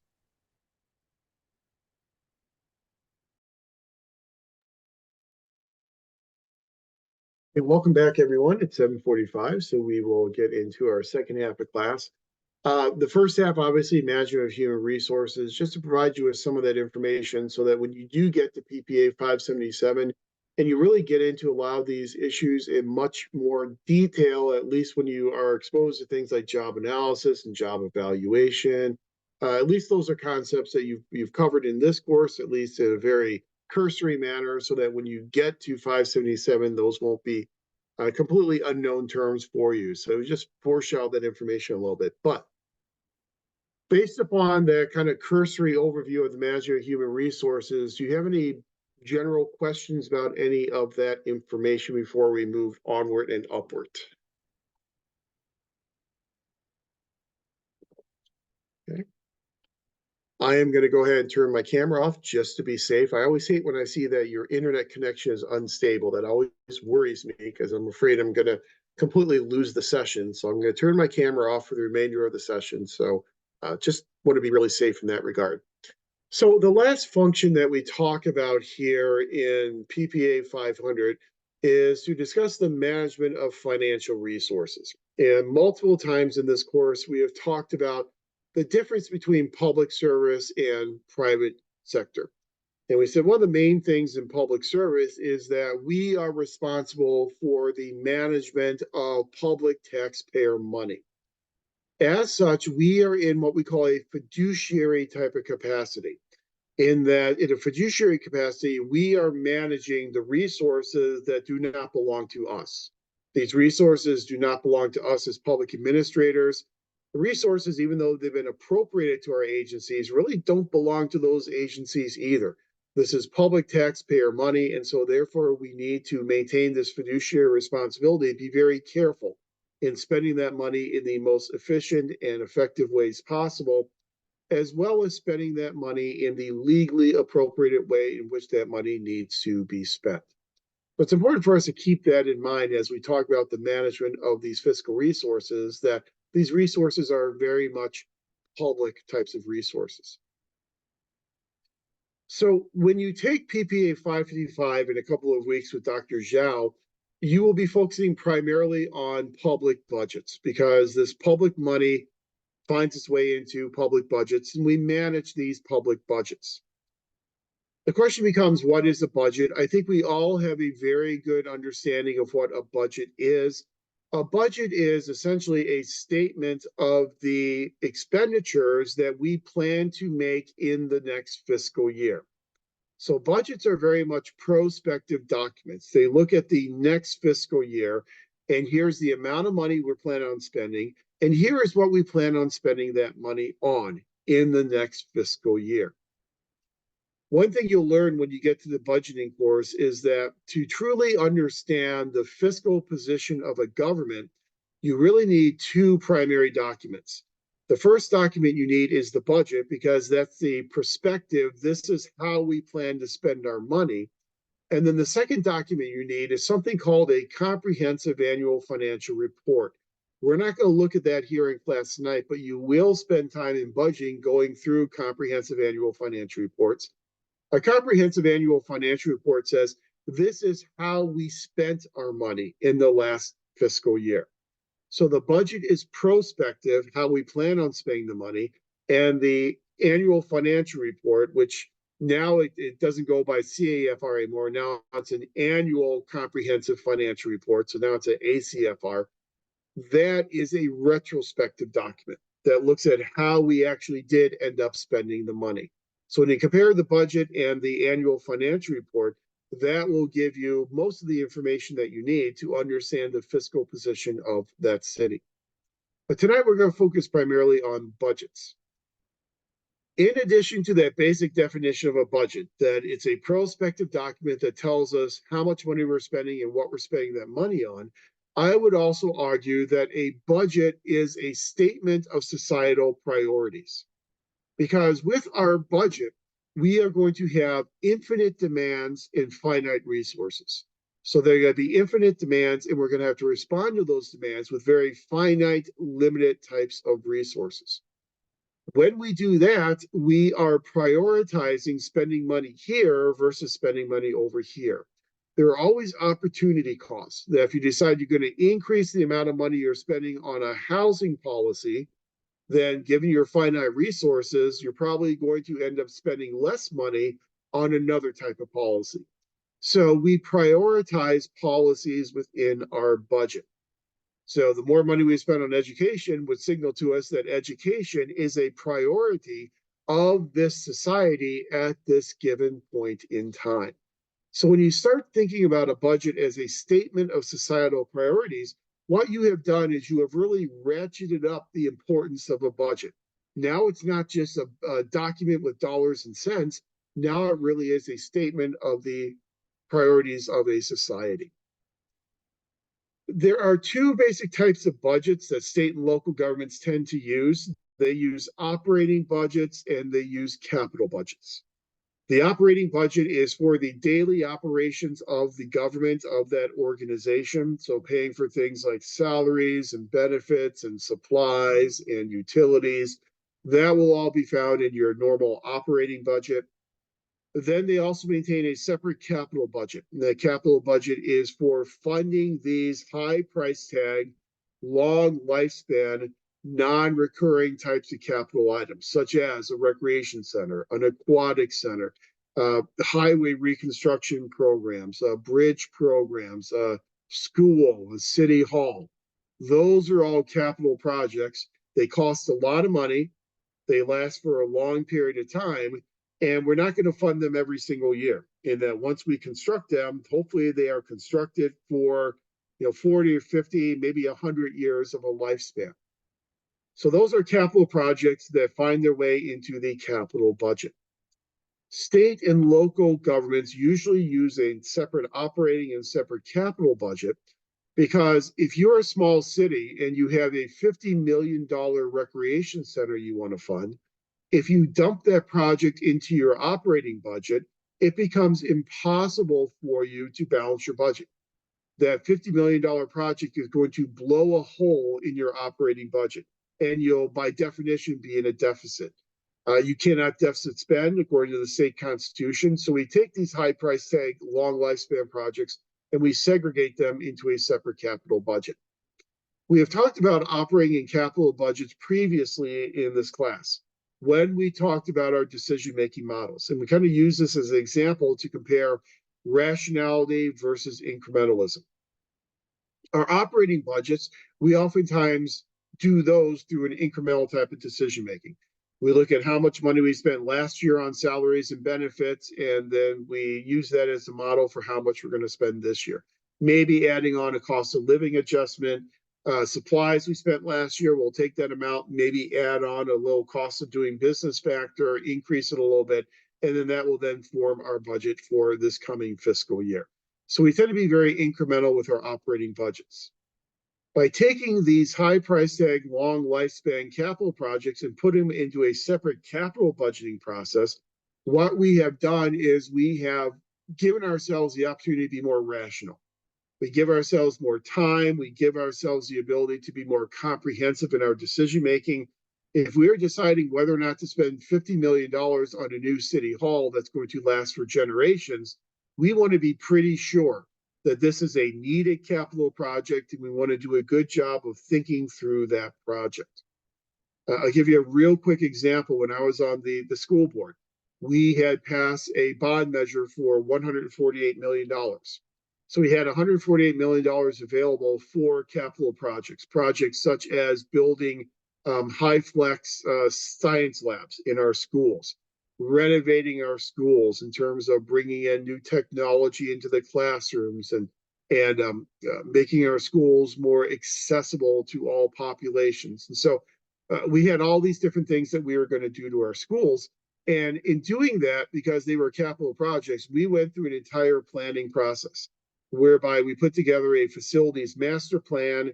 We put together what was called an education specifications document, where we put together all these specific specifications for the construction projects at each one of those school facilities. Those plans were informed with participation from our stakeholders. We put together what we call cluster groups. So we had parents and teachers and administrators and a board member representative on each one of these 5 cluster groups, each cluster representing 3 schools in a different part of the district. All those cluster groups then put all their work together, went into this education specifications document. It was a very lengthy, very rational, comprehensive way of deciding what types of projects we needed to do in those 15 different school sites. Evan, go ahead. Yeah, so like most of the cities in Orange County, they're incorporated about 55, 56 in the infrastructure, especially like sewage, and some city halls are doing old. Would it have made sense yearly to put aside, say, $1 million out of the budget into a capital improvement project? So 30 years down the line, you don't have to put a bond for another 20. Mm-hmm. Yeah, and some governments will do that, and that they will put money into a reserve. In our district, we have what we call our capital projects fund, and so yeah, every year we would put some money into that fund, and then hopefully that would at least defray the cost of an eventual bond, or maybe even allow us to avoid issuing a bond altogether. An example from the city in which I live in, several years ago, they wanted to construct the finisher road that would essentially connect the east side and the west side of the valley. And they knew they wanted to do this for many years. And so every year they would take a budget surplus and they would put it into this capital projects fund. And they would do that every single year, so that when it came time to actually build this extension to connect both sides of the valley, they were able to fund it with that money that they had saved, as well as federal highway funds. That was enough for them to fund this extension without having to issue any bonds or borrow any money. And so that's a really good practice if a government has the ability to do that. Some governments don't have the ability to have any money left over to put into those capital project funds to save up for long-term projects. But if you can do that, that is an excellent strategy. Saves you a lot of money in terms of coupon rates with your bonds, and it could be a much more fiscally conservative way of saving some money in completing these projects. And so some cities and some governments will have the foresight to certainly be able to do that. So state and local governments will use operating and capital budgets. The federal government usually does not. The federal government usually has what's called a unified budget. And so in that unified budget, they will kind of dump everything into that unified budget. And so the size of the federal budget is just so enormous that if you had a $50 million capital project and you put it into the federal budget, you're not going to notice it. It's going to be like dropping a pebble into the Atlantic Ocean. You're not going to even see a ripple. If you're a local government and your overall operating budget, your overall, say, general fund is about $150 million, and you dump a $50 million project into a $150 million operating budget, you're going to really feel it. It's going to blow a huge hole into your budget. So it makes sense for state and local governments to maintain separate capital budgets. Doesn't make as much sense for the federal government. Another reason why state and local governments maintain a separate capital budget is, as I've said before, they need to avoid running a deficit because state constitution will not allow them to run a deficit. There's no prohibition against the federal government running a deficit. The federal government runs deficits every single year. They've run a deficit every year since 1969, with the exception of 2 years in 2000 and 2001 at the end of the Clinton administration. Other than that, we run a deficit every single year. And those deficits get bigger and bigger and bigger. The federal government doesn't worry about running a deficit because there's no constitutional prohibition against it. And also, it's not going to necessarily hurt the federal government's credit rating. State and local governments are keenly aware of their credit ratings. If your credit rating goes down, just like in our personal lives, it will make it more expensive to borrow money. State and local governments are very protective of their credit ratings. The federal government naturally has a very high credit rating, and there are credit rating organizations such as Standard & Poor's, Moody's, Fitch's. Those are the three main credit rating agencies, and they usually give the federal government a very high credit rating. Typically, for many years, the federal government had a AAA credit rating, which is the highest credit rating you can get. In recent years, credit rating agencies have actually downgraded the credit rating of the federal government. And they've done that because of all these troubles that Congress is having getting the budget done on time. We have government shutdowns. We average one every about 5 or 6 years. We have not gotten the budget done on time in any year over the past couple of decades. And so because of all that strife in Washington, Standard & Poor's and Moody's have decided they're going to downgrade the credit rating. So they downgraded from say a AAA down to an AA+. That's still an excellent credit rating. The federal government can always issue debt. People are always going to buy federal debt because it tends to be very secure. The federal government has the ability to coin money. They can print money. That's something state and local governments are constitutionally prohibited from doing. Now, obviously, you don't want to print your way out of a financial crisis. When you print money and you put more money into the economy, you then devalue your money, and you would then end up devaluing the dollar. Ask countries like Venezuela who did that. You don't want to just try and print your way out of financial trouble. But as long as you have that ability constitutionally to print money, it means that you've got more control over your economy than state and local governments have. And that's why the federal government tends to not worry all that much about its federal credit rating.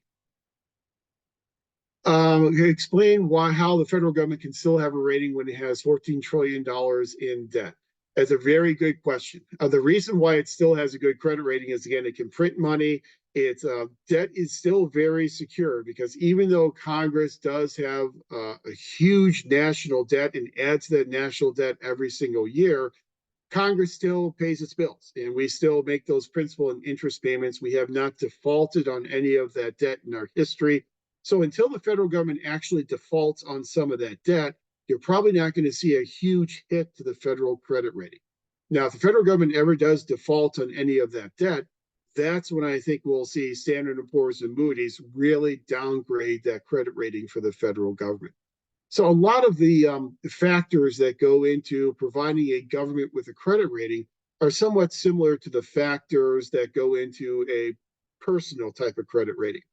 The Urban Institute provides us with 14 different factors. We won't go through them here, but there are 14 different factors that Standard & Poor's and Moody's look at in terms of determining a credit rating. And that number one factor is paying of bills. Have you ever defaulted on debt? If so, that is going to kill your credit rating. And so far, the federal government's found a way to pay its principal and interest payments, oftentimes by borrowing even more money. So, I think if you've got this fiscal cliff in terms of the debt, I think we're kind of dangling over that fiscal cliff, and we've been dangling over that fiscal cliff now for several years. So the federal government uses its unified budget, whereas state and local governments will separate out their budgets into an operating and a capital budget. The process of budgeting tends to be relatively similar regardless of what level of government you look at. Now, the nuances are a little bit different, and there are different deadlines and different dates and different types of budgets that are being used, different politics of their budgeting process. But the basic process of governmental budgeting really does follow four major steps: preparation, formulation, execution, and evaluation. And I don't want to get into a whole lot of detail here. You can not only teach an entire class on the federal budget process, you could teach an entire degree program on the federal budget process. There are people in Congress, such as Mitch McConnell, for example, who was he has been the minority leader in the Senate.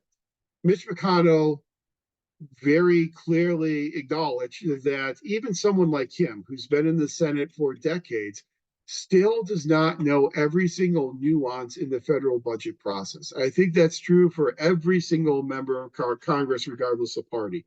It is such a complicated process. It's way beyond our scope tonight to really go into all those nuances. But what I would like to do is, in talking about these four different steps in the budget process, to kind of base our discussion on how the federal government does it. And then we'll draw correlations to how the state of California does it and highlight some similarities and differences between the federal and the California processes. So our first phase is preparation. Preparation is when we determine how much money we have to spend in a future fiscal year. So in order to spend money, we have to first have that money. In order to make expenditures, we must first be able to raise adequate amounts of revenue, hopefully, so we can balance our budget. So in the preparation phase, we will see organizations such as the Office of Management and Budget, otherwise known as the OMB. Organizations such as the Congressional Budget Office, otherwise known as the CBO. These are two of your primary organizations in preparation that put together revenue forecasts and expenditure estimates. Revenue forecasts, how much revenue can we anticipate to see in the next fiscal year, and then expenditure estimates. How much money will it cost us next year to deliver the same level of services that we delivered in this past fiscal year? That's a document known as current service estimates. Current service estimates. And that's a document that's produced by the Office of Management and Budget. So how much will it cost us to deliver the same level of services next year as compared to this year? Because obviously we have high rates of inflation, the cost of doing business increases, and so it's going to cost us more money to do the same types of things next year as it cost us this year. So OMB and CBO will put together their revenue projections and their cost estimates, their expenditure estimates. What we oftentimes see is that even though they're both doing similar types of estimates and forecasts, their results are oftentimes much different from each other because they use different types of assumptions. When you think about the Office of Management and Budget, it is the budgeting arm of the White House. The Congressional Budget Office is the budgeting office, the budgeting arm of the US Congress. So it serves Congress. Since OMB serves the president, OMB is oftentimes highly optimistic in terms of the amount of revenue that it projects for the next fiscal year. And that doesn't matter if it's a Republican president or a Democratic president, it has nothing to do with party. OMB tends to be much more optimistic in terms of their revenue projections. It's already referred to as rosy scenario. And so every year, rosy scenario comes and visits the White House in OMB. CBO tends to be a little bit more pessimistic in the forecasts that they make. They use different methodologies, different discount rates, and so different methodologies will lead to different types of results. OMB is the budget office for the president at the national level. Here in the state of California, the closest we come to the Office of Management and Budget is the Department of Finance. The Department of Finance produces a lot of these projections and these estimates for the governor's office. Here in California, our corollary to the CBO, and it's not a perfect one, but our corollary to the CBO is the LAO, the Legislative Analyst Office. So we kind of have somewhat, not really, they're certainly not identical, but somewhat similar organizations doing somewhat similar functions here in California in the preparation phase. In addition to putting together all these forecasts and these estimates, the Office of Management and Budget also has the responsibility of putting the president's budget together. So what OMB will do is it will put out a request for budget requests. So it'll put out a call for budget requests to all the agencies and departments in the federal government.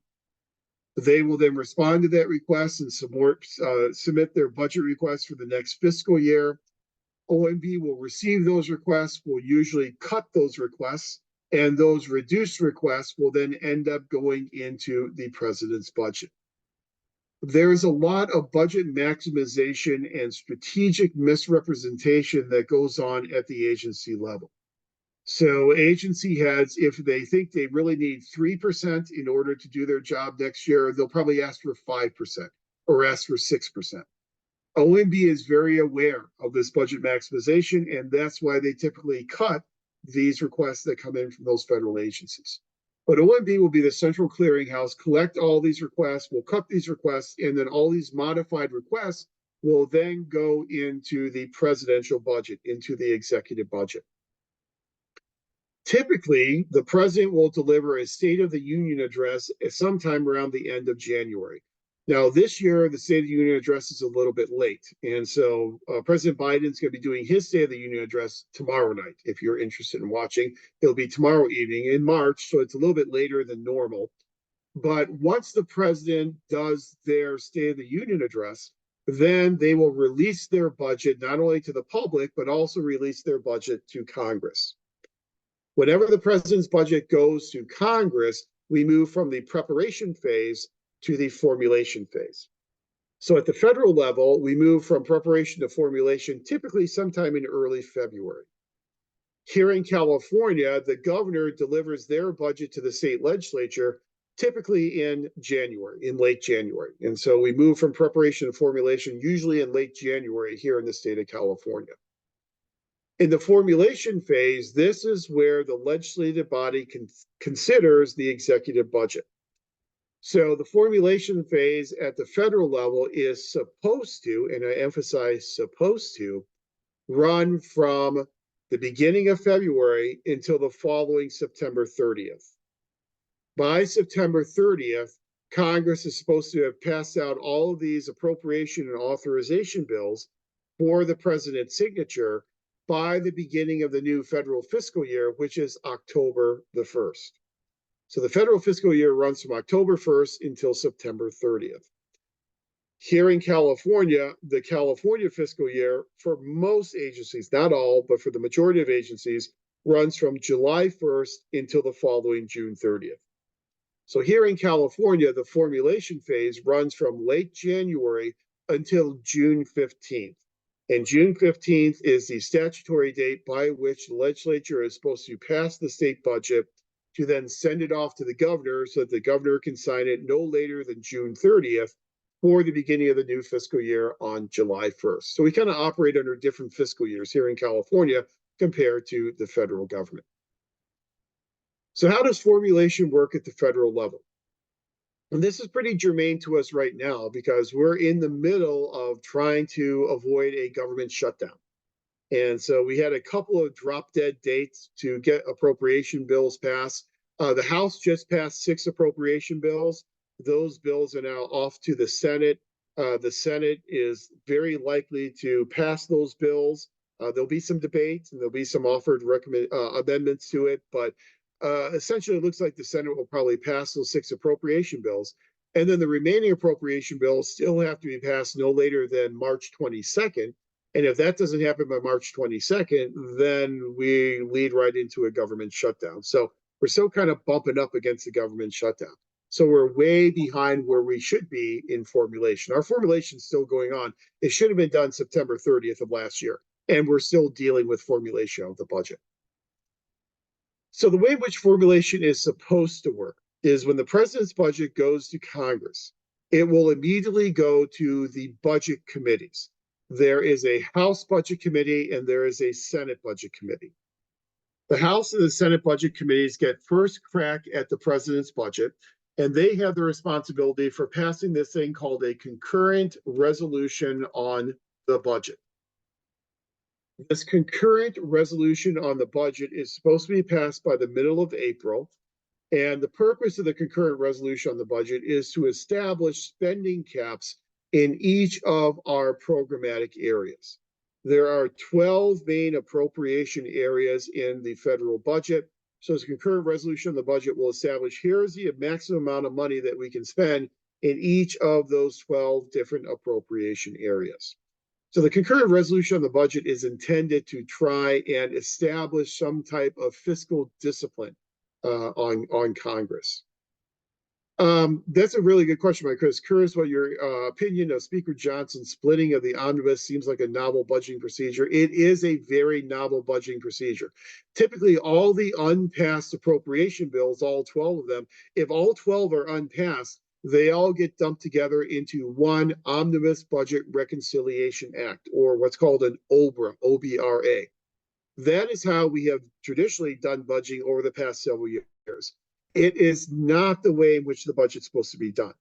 The way in which the budget's supposed to be done is 12 appropriation bills are supposed to be passed individually by the House and the Senate by September 30th. Whenever any bills are unpassed, once we get into the new fiscal year, we oftentimes then have what we call continuing resolutions, where we will temporarily fund the government for 2 weeks or 3 weeks until we can get those appropriation bills passed. Eventually, we run out of the political will and really the patience for continuing resolutions. So we end up dumping everything together into one big omnibus budget reconciliation act. What Chris is talking about is this year, Speaker Johnson has split that up into separate acts. And so you've got 6 appropriation bills and 6 appropriation bills. So the first 6 bills were passed by the House today, actually, earlier today. And then the next 6 bills must be passed by the House and the Senate before March 22nd. So we've kind of got 2 different omnibus types of pieces of legislation going on, where it is very novel because in the past we've only had one. And everything that's not been passed gets dumped into one big omnibus budget reconciliation act. It is novel. It is a new way of doing it. We'll see how well it works. I guess so far so good. But the only reason that those 6 appropriation bills were passed in the House is because Speaker Johnson was able to get all Democrats to support it. I believe he got 127 Republicans, I believe, which was still a majority of the Republican conference, but lost a lot of Republican votes and only got it passed because he got all the Democrats then to support it.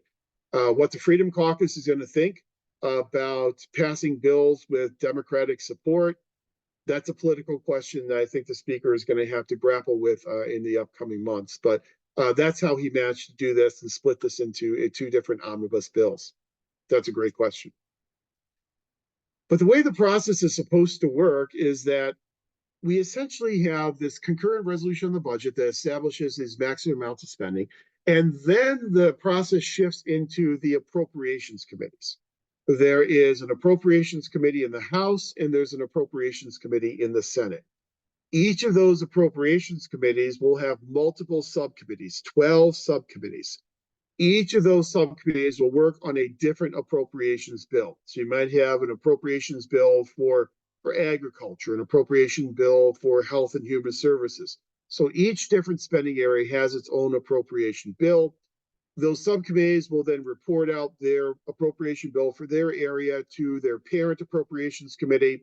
The parent appropriation committee will then hold hearings and do markups of that appropriation bill. Will then pass that appropriation bill to get it ready to go to the floor of the House and the floor of the Senate. Those appropriation bills typically go to the floor as privileged pieces of legislation. A privileged piece of legislation will have limitations placed upon the amount of debate that is allowed, at least in the House, and the amount of amendments that can be proposed to that appropriation bill. But before we dig too deeply into appropriation bills, it's important for us to note that There are two basic types of spending in the federal budget. There's what's called discretionary spending and what's called mandatory spending. And they go through different types of processes. Discretionary spending is spending that Congress has direct control over. So if a program is discretionary, Congress can say, we're going to cut that program by 10%. And they can do that directly. They have the power and authority to do that. That's considered discretionary spending. Discretionary spending goes through the appropriations process. And if you remember way back to our first night or second night, whatever it was, we discussed the Constitution. And we said in the Constitution, there is this appropriations clause that says before Congress may remove money from the federal treasury, that money must first be appropriated. Congress must first say, this is how we plan on spending that money. So all discretionary spending is supposed to go through an appropriations process. Now, not all of it does, but it's supposed to go through an appropriations process. And that's where these appropriation bills come from. Mandatory spending is spending that Congress does not have direct control over. So you think about something like what Jazz had mentioned, the federal debt, and interest on the federal debt. That's considered mandatory spending because once Congress borrows that money, it must then make principal and interest payments on that money. If it doesn't, then it defaults on that debt. So that's mandatory spending. Another example of mandatory spending will be things like entitlement programs. In an entitlement program, people have legal eligibility to those benefits. So if they meet the eligibility requirements, they are then legally entitled to those benefits. That's the reason why it's called an entitlement program. If Congress wants to spend less money on those programs, it must first change the eligibility requirements. So if you want to spend less money on Social Security, you would have to go back and increase the retirement age. When you increase the retirement age, you make fewer people eligible for those benefits, and therefore you will pay out less in benefits. So it's kind of an indirect way in which you can spend less money by going through what's called an authorization process for mandatory spending. So discretionary spending goes through appropriations, mandatory spending goes through a process called authorization. Now, we are going to focus tonight on discretionary spending because that's kind of the more fun thing to talk about in the budget process. And this is what we argue a lot about because this is something Congress has control over. So in discretionary spending, it goes through this appropriations process. So the House and the Senate are supposed to pass 12 different appropriation bills. And those bills are supposed to be passed in uniform version because remember the Constitution says before legislation can go to the president, it must be an identical form between the House and the Senate. So they have to hammer out these differences. So it's an identical form. And these appropriation bills, once passed by the House and the Senate, then should be passed by September 30th to then go to the president for their signature for the beginning of the new fiscal year on October 1st. Now, there are a whole lot of other nuances the federal budget process we're not going to get into, things such as reconciliation, things such as sequestration, kind of beyond the scope of what we talk about here tonight. But hopefully when you take your budgeting course and you talk a little bit more about the federal process, you'll learn about reconciliation and you'll talk about what sequestration is and why sequestration was used to try and limit the amount of money that we are spending. But that's kind of the idea of formulation. And again, as I said, if all those appropriation bills are not passed by September 30th, then for all those areas where there's not an appropriation bill that's been passed, technically, when the new fiscal year begins on October 1st, the federal government does not have legal authority to spend in those areas. It takes us back to that Anti-Deficiency Act that we talked about several weeks ago. We can only spend money on what we are legally allowed to spend money on. So that's where Congress passes these continuing resolutions. These are temporary resolutions that will say, we will continue funding the operations in this spending area for the next 2 or 3 or 4 weeks at 80% of what we funded it at last fiscal year. So it's just enough to kind of keep those agencies and organizations operating until those appropriation bills can be passed. Typically, after we have a series of those continuing resolutions, either Congress or the president will get sick of them and will say no more. When we get to that point in time, then we have basically two choices. One choice is to take all these unpassed appropriation bills and dump them into this Omnibus Budget Reconciliation Act and pass them all at the same time. Or the other choice is a potential partial government shutdown, where all those areas that do not have legal authority to spend money, they will then be part of this partial government shutdown. We've been through a few of those over the past few years, and nobody really wins in a government shutdown. But we're kind of facing that prospect if we don't get all this done in the second Omnibus Reconciliation Act done no later than March the 22nd. Now, how does that compare to formulation in the state of California? Well, the state of California, we don't have separate appropriation bills like at the federal level. We have a budget bill that goes from the governor's office to the state legislature in January. That here in California, we're kind of unique in that we have this big event in May known as the May Revise. And back when I taught budgeting, one of the first assignments I would have everyone do is to go to the governor's budget page and read the May Revise and compare the May Revise to the original budget that was proposed by the governor.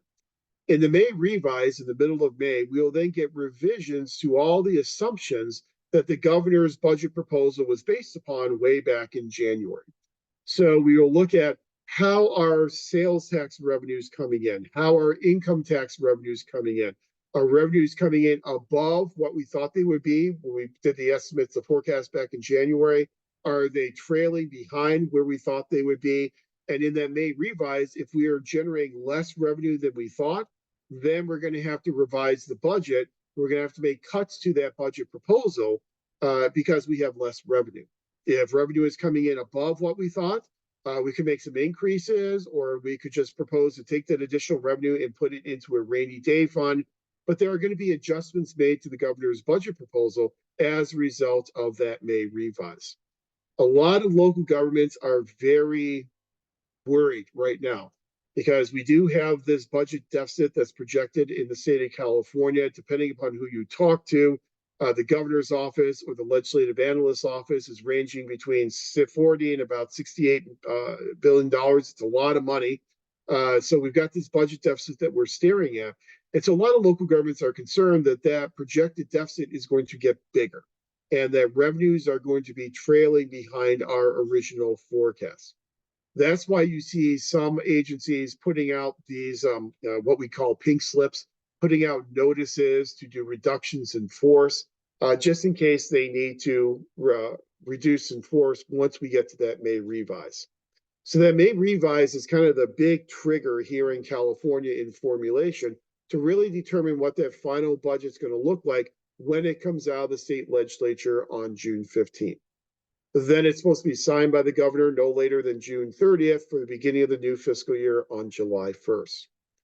But another nice little quirk to the way in which we do budgeting here in California is in that budget bill, once it comes out of the state legislature, a lot of the details in terms of implementation of these policies and programs will not be included.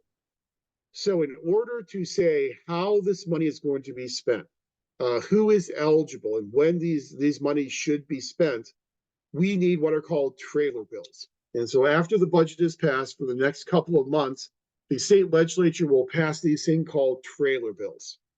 Trailer bills will then kind of fill in the gaps for how this money should be implemented. And so when I was on the school board, we know the budget would be signed by the governor on June 30th. But then we would wait before we spent a lot of that money because we didn't know how to spend it, because all the specifics of implementation would come in those trailer bills that would be coming out over the next 6 or 8 weeks. So oftentimes we sat and we waited until those trailer bills came out so we knew all the specifics of exactly how that money should be spent. So it's kind of a unique process of how we do budgeting here in California. We are much more successful here at getting budgets done on time than Congress is. And the reason for that is there are a couple of reasons. One reason is because of unified government. As you know, our state legislature is heavily dominated by the Democratic Party. So our California State Senate has 32 out of 40 seats currently held by Democrats. only 8 seats are currently held by Republicans. In the state assembly, I believe it's 62 seats held by Democrats and 18 seats held by Republicans. And then we have a Democrat occupying the governor's office. So with those types of super majorities in the assembly and the Senate, it makes it much easier to pass a budget. And then having a governor of the same party makes it easier then for that governor to sign that budget. So we tend to get budgets done on time these days because of those super majorities, but also because of a change in our Constitution. So we made a change to Proposition 13 a few years ago. Under Proposition 13 in the past, in order to pass a budget through the state legislature, you needed to have a 2/3 approval in the Assembly and the Senate. So you need to have that type of a two-thirds supermajority. We changed that language to a simple majority. So now you only need a simple majority in the Assembly and the Senate to pass a budget bill. Now, if you want to increase revenue, you want to increase taxation, you still need that 2/3 majority. But again, when you have such heavily controlled Assembly and Senate by one political party, it's not that hard if you have to get 2/3 majority to get that 2/3 majority. So we tend to get budgets done on time and a little bit quicker and a little bit easier in California than what we see at the federal level. Once the fiscal year begins on October 1st at the federal level or on July 1st here in California, then we move into execution. That's the actual spending of the money. Now, not all the money that we spend has been appropriated, obviously, before the beginning of the fiscal year. Congress is very, very fond of doing emergency supplemental appropriations. It shouldn't be lost on us that in even number years, we have congressional elections that occur in November. Our general election occurs in November. So sometimes if there's a very contentious issue in an appropriation bill that members don't want to vote on before November, they'll hold off on that. And then after November, once the election's over and they're securely reelected to their positions, then they'll do an emergency or supplemental appropriation after the election in order to spend that money and not pay for it at the ballot box. And so you see Congress use a lot of these emergency and supplemental appropriations. So the money you think you have on October 1st may not be the actual amount you have to spend throughout the fiscal year. But to kind of speed this up a little bit, through execution, we are spending the money during the fiscal year. Then at the conclusion of the fiscal year, we then move into the fourth phase, which is evaluation. This is where we go back and we audit how the money was spent. And as we talked about in a previous class, when we are looking at how we spent the money and ask the question, did we spend the money in the legally appropriated manner? That would be a financial or a legal audit. When we ask the question, how well did we spend the money and how well did this money help us make progress toward achievement of our goals? That would then be a performance or a management type of audit. But we have to go back and audit the books and see how we spent that money. Depending upon the type of local government you are, you may have specific types of audit requirements. In my district, we had a general audit requirement for our general budget, but then we also had specific audit requirements for each of our bond measures. And so for measure EE, it was called that $148 million measure. We had to have a separate external audit done for that specific bond, those bond proceeds.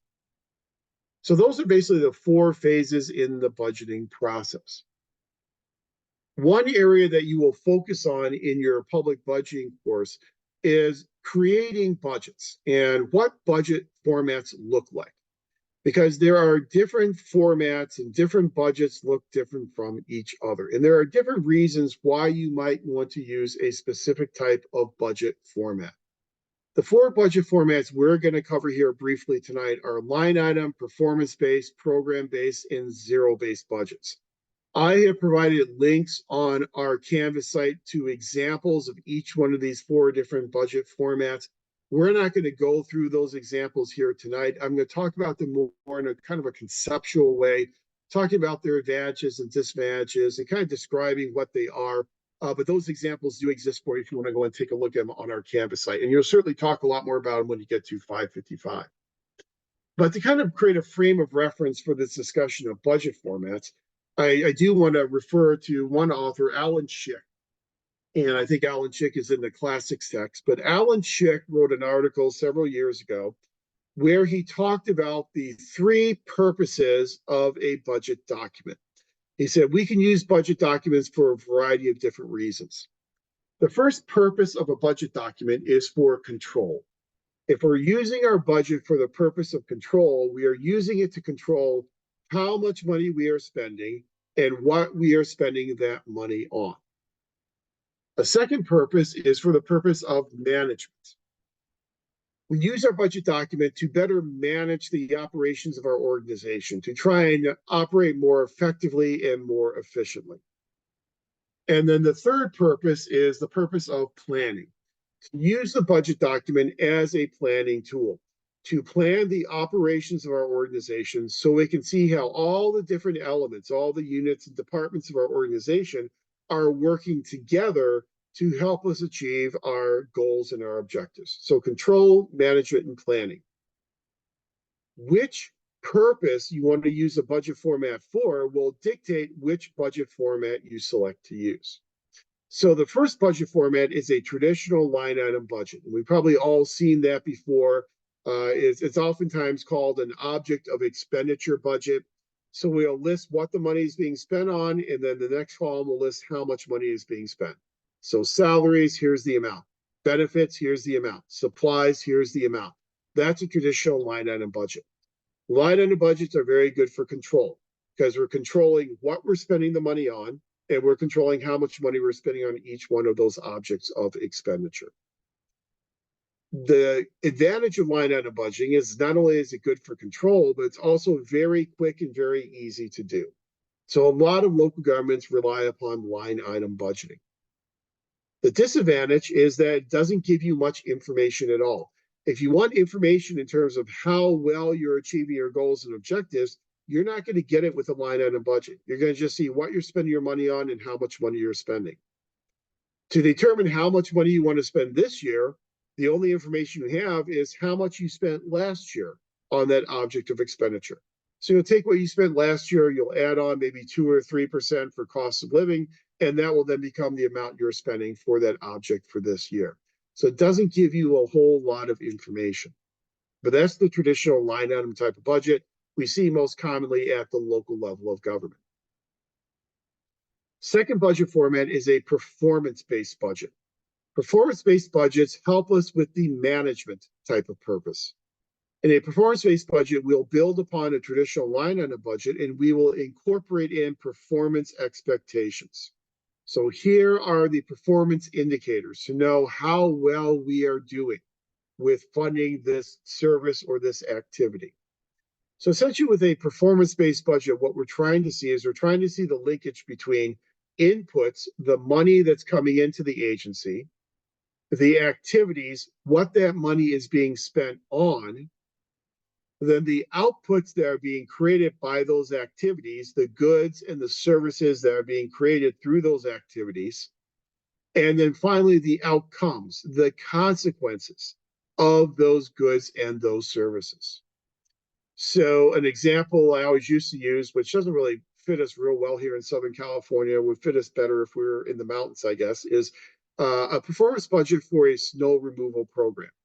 So you have this snow removal program and you put together a performance budget for it. You have a certain amount of money, X amount of money that's coming into this agency for the purpose of snow removal. That money is being spent on certain discrete activities, such as plowing of the streets, salting of the streets, all to try and remove snow. So those are the activities you are funding with this money that you are getting. Those activities will then lead to clearing the streets. And so the output is clearing X number of lane miles of the streets. So because we did this plowing, because we did the salting, we cleared, 5,000 cumulative miles of lanes, of roads. Then the outcomes will be the consequences of clearing those roads. So the number of accidents where snow was a contributing factor, that will be an indicator of the consequences of clearing the roads. maybe the amount of citizen complaints that we got about snowy roads. That will be a consequence, an indicator of the consequence of our output of clearing the roads. But we're connecting the money with the activities, with the output, with the outcomes.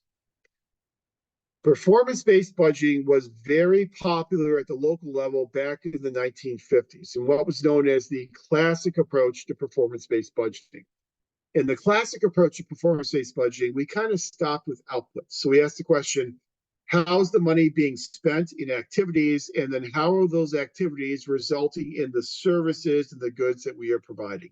And that was part of the extent of a classic performance-based budget. Because of the limitation, classic performance-based budgeting kind of fell out of favor for a few decades, and it enjoyed a renaissance at the local level in the 1990s with a modern performance-based budgeting approach. And in modern performance-based budgeting, this is where we extend the analysis to include outcomes and consequences. So the nice thing about performance-based budget, obviously, is it gives us a whole lot more information that we can then use to better manage our organizations and understand how well our organizations are making progress toward the accomplishment of their stated goals and objectives. The disadvantage of performance-based budgeting is obviously it takes more time.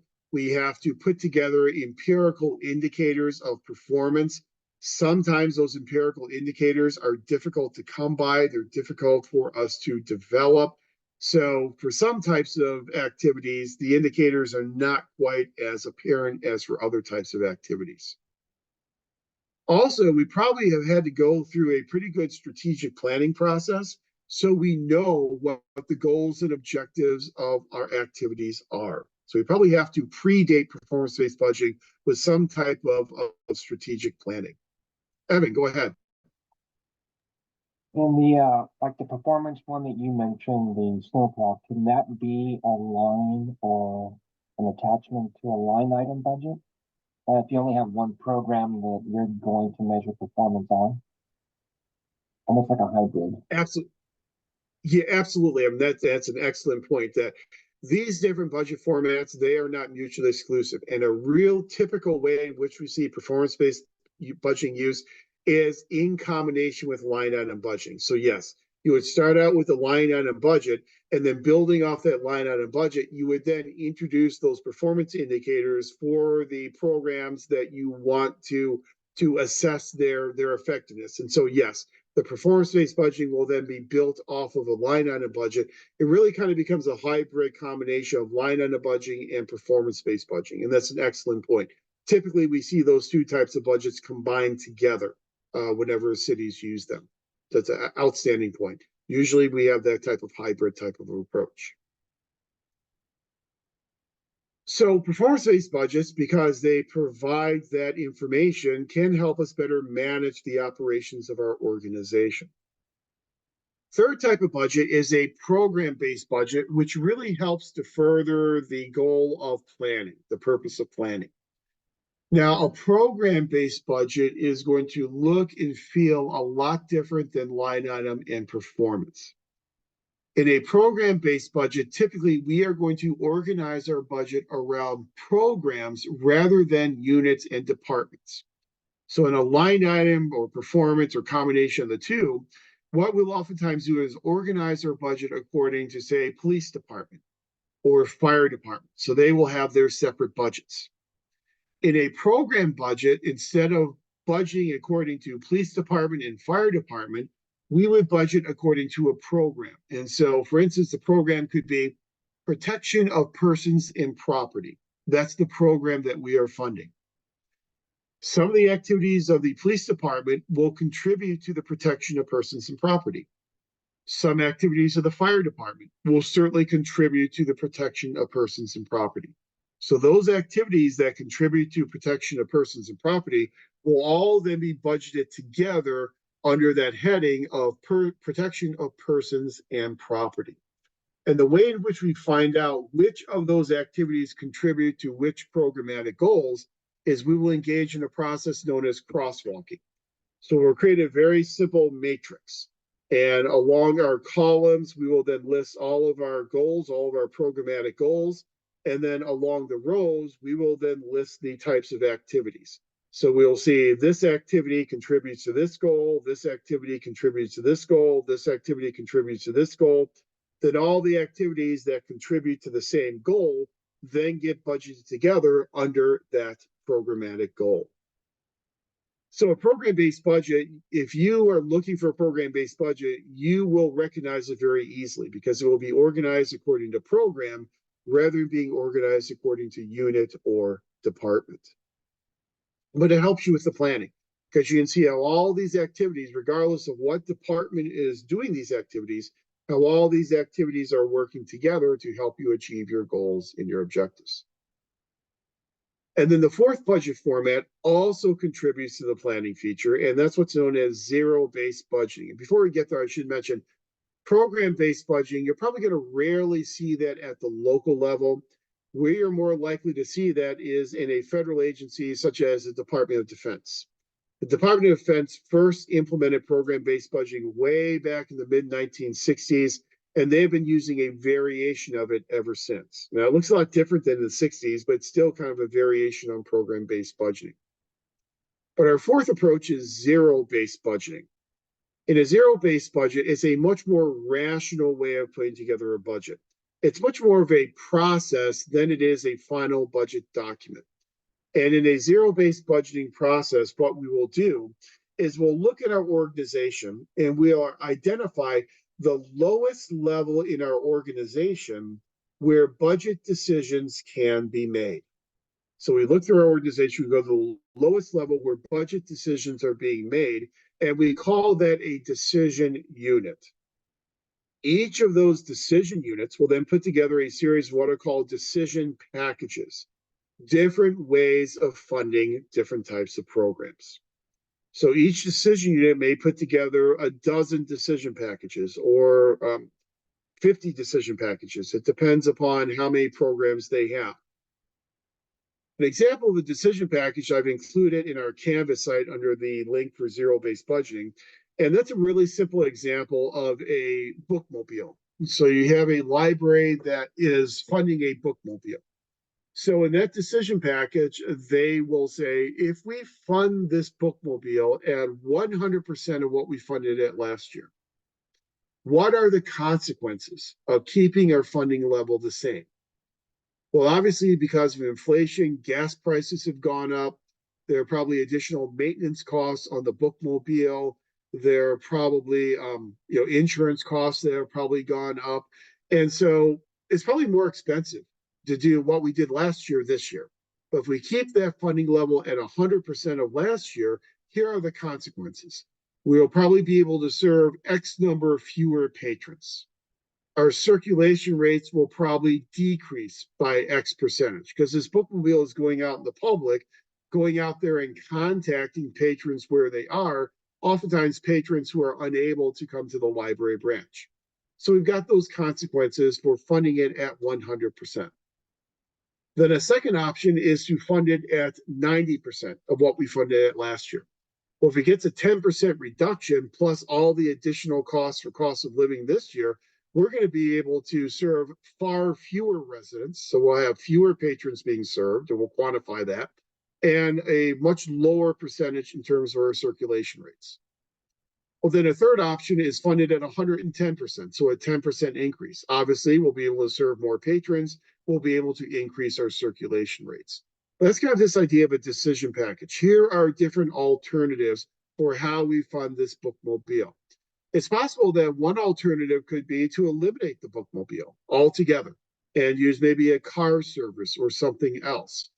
So we're really going back and re-justifying these programs and not just funding them because we necessarily funded them last year.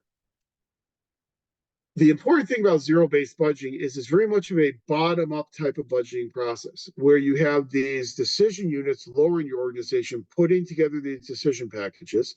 They'll then rank and prioritize these packages. They'll then send them up the organizational chart where they get re-ranked and reprioritized. And then the top ranked, the top prioritized alternatives then get funded in our agency's budget. So it's a very kind of democratic bottom-up way of doing a budget. The disadvantage, obviously, of zero-based budgeting is it's very time-consuming, and it's also very resource-consuming, and you're creating a mountain of paperwork. Back in the 1970s, when then Governor Jimmy Carter, who was governor of Georgia, implemented zero-based budgeting in the state of Georgia, he borrowed it from Texas Instruments. So it started in Texas Instruments in the private sector. He borrowed it, applied it to Georgia state government. He was so happy with it in Georgia that when he became president, he brought it to the federal level and tried to apply it across the entire federal bureaucracy. It was a colossal failure. It was a colossal failure because there weren't the resources available in order to be able to go through this entire process of zero-based budgeting. So since zero-based budgeting is so resource and time intensive, when you do see zero-based budgeting used, you usually see it used in a modified zero-based budgeting approach. And in modified zero-based budgeting, for example, what you will do is you'll say, we'll take 20% of our budget and we'll budget that 20% according to zero-based budgeting. The remaining 80% we'll do in a traditional line item approach. The next year we'll take a different 20% and subject it to zero-based budgeting. Then the next year another 20%, then the next year another 20%, and then in year 5 another 20%. So after 5 years, the entire budget has gone through a zero-based budgeting process. Makes it a little bit more realistic in terms of the amount of resources and time that zero-based budgeting takes. But again, the type of format you use really depends upon what you are trying to achieve. If you are trying to control the amount of money you're spending, line item might get the job done. If you want to manage how well you're spending the money, performance-based budgeting makes sense. If you want to plan the operations of your organization, maybe something more like program and zero-based budgeting would be most appropriate. But as you get into 525, you'll talk about these 4 approaches as well as some additional approaches. We just focus on these 4 because these are the 4 primary types of budget formats we typically see used here in the US. The type of format will depend upon the level of government. Typically, local governments will use a simpler type of budgeting format, primarily traditional line item, perhaps with a little combination of performance-based budgeting with the inclusion of performance indicators. But up to this point in time, we've been talking primarily about expenditures. We've been talking about budgets as statements of these expenditures for the next fiscal year. But we all know that in order to make these expenditures, we need to have adequate sources of revenue. We must first generate the revenue before we can spend the revenue. So let's look at some revenue generation sources that you'll talk about in 555, and we'll break them up into tax-based sources of revenue and non-tax sources of revenue.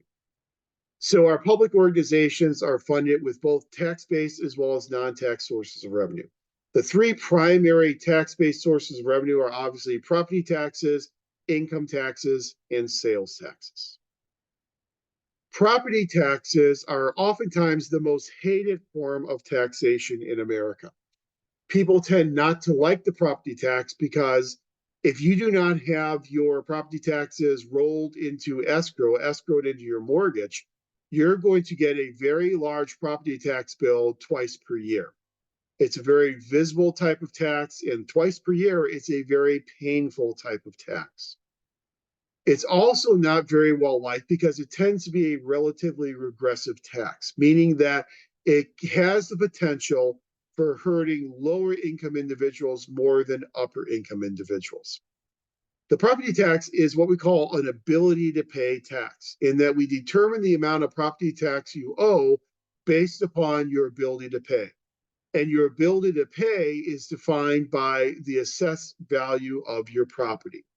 Idea being that if you have a more expensive property, then you are going to have more of an ability to pay property taxes.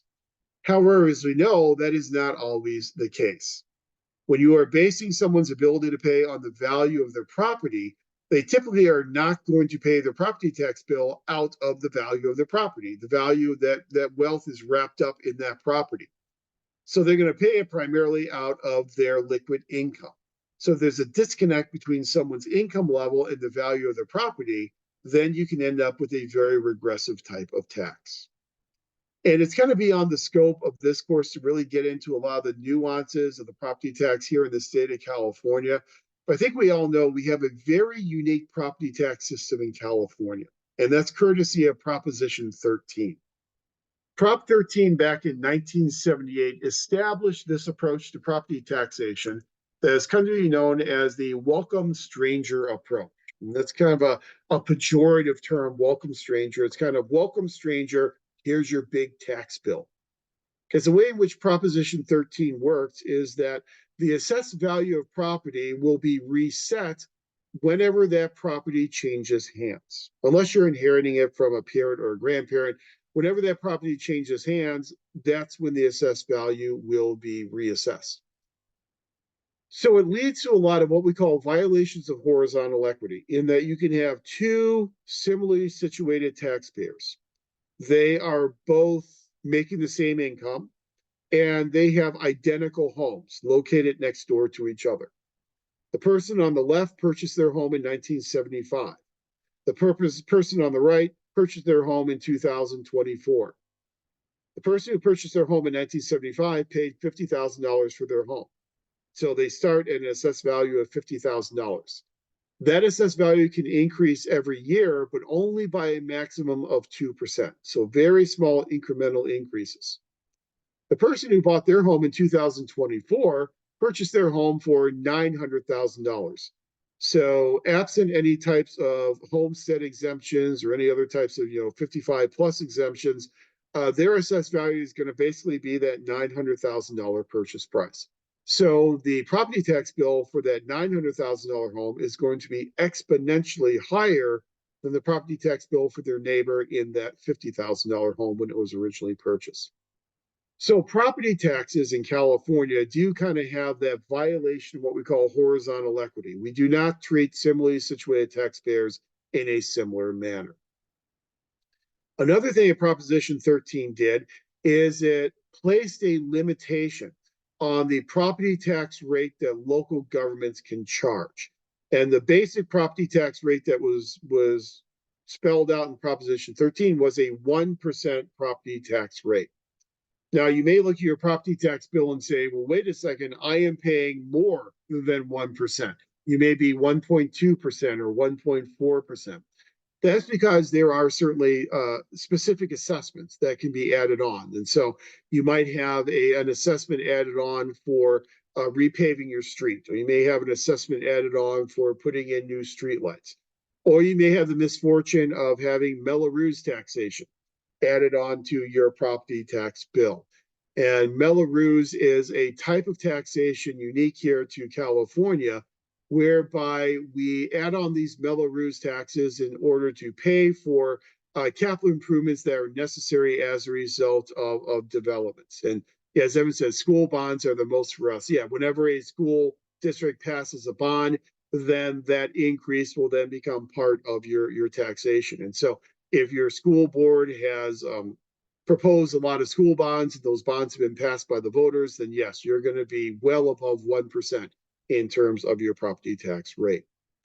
So there are a lot of nuances to the property tax in California. We'll talk about those when we get to 555, but just for us, it's important to know that the property tax is unique here in California as compared to other states, and it has the potential to be very regressive in nature if you have someone with a low income and a very expensive home. So there are some issues built into our property tax system. Then we have income taxes. Income taxes are also ability to pay types of taxes, but the indicator of your ability to pay is obviously going to be your adjusted gross income. So the idea here is we have our graduated marginal income tax brackets, so that people who have a higher income level pay at a higher tax bracket than people with a lower income level. That makes the income tax at least appear a little bit more progressive in nature.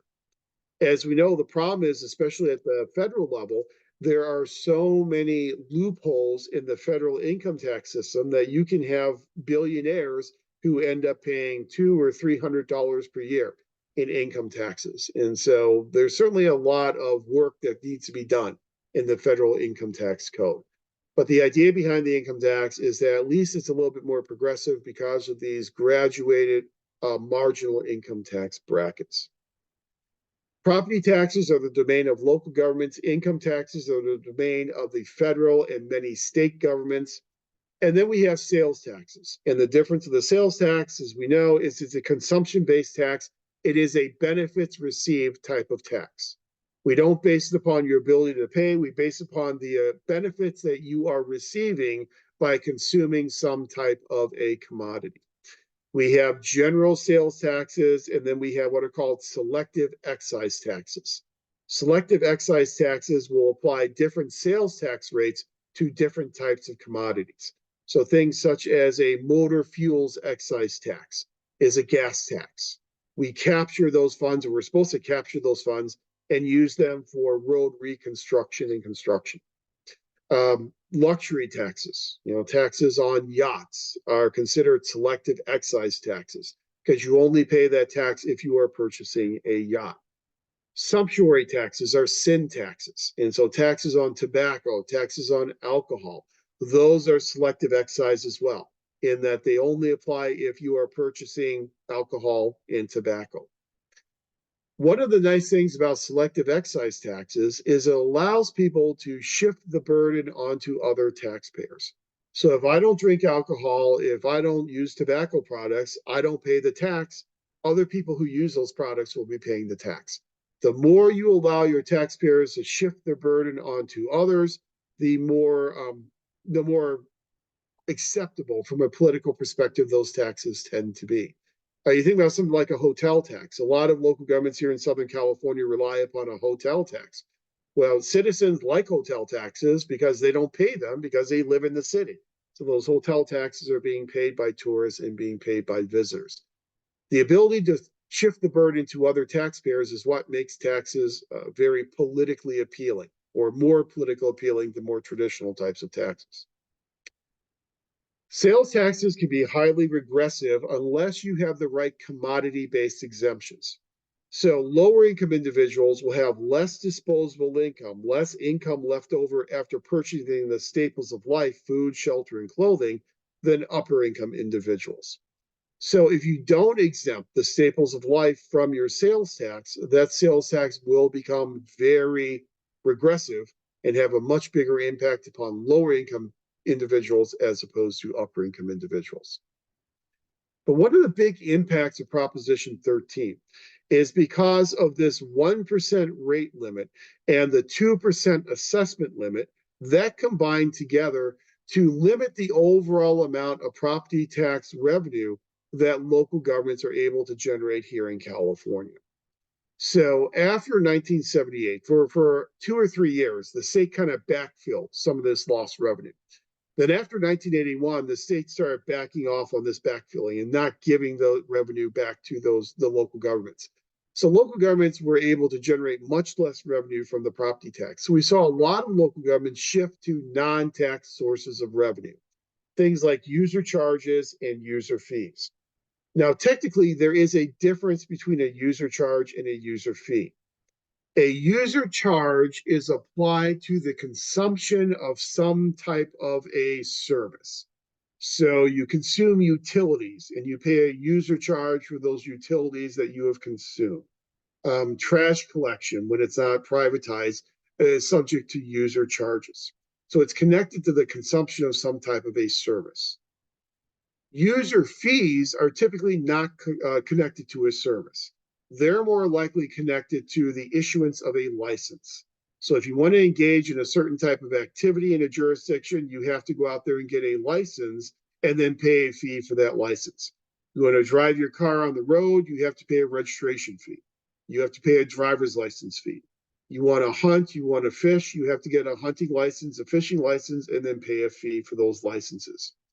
You want to open a business in a jurisdiction. You have to get a franchise license and you have to pay a franchise fee. So those are examples of some of those fees, not necessarily directly connected to a consumption of a service.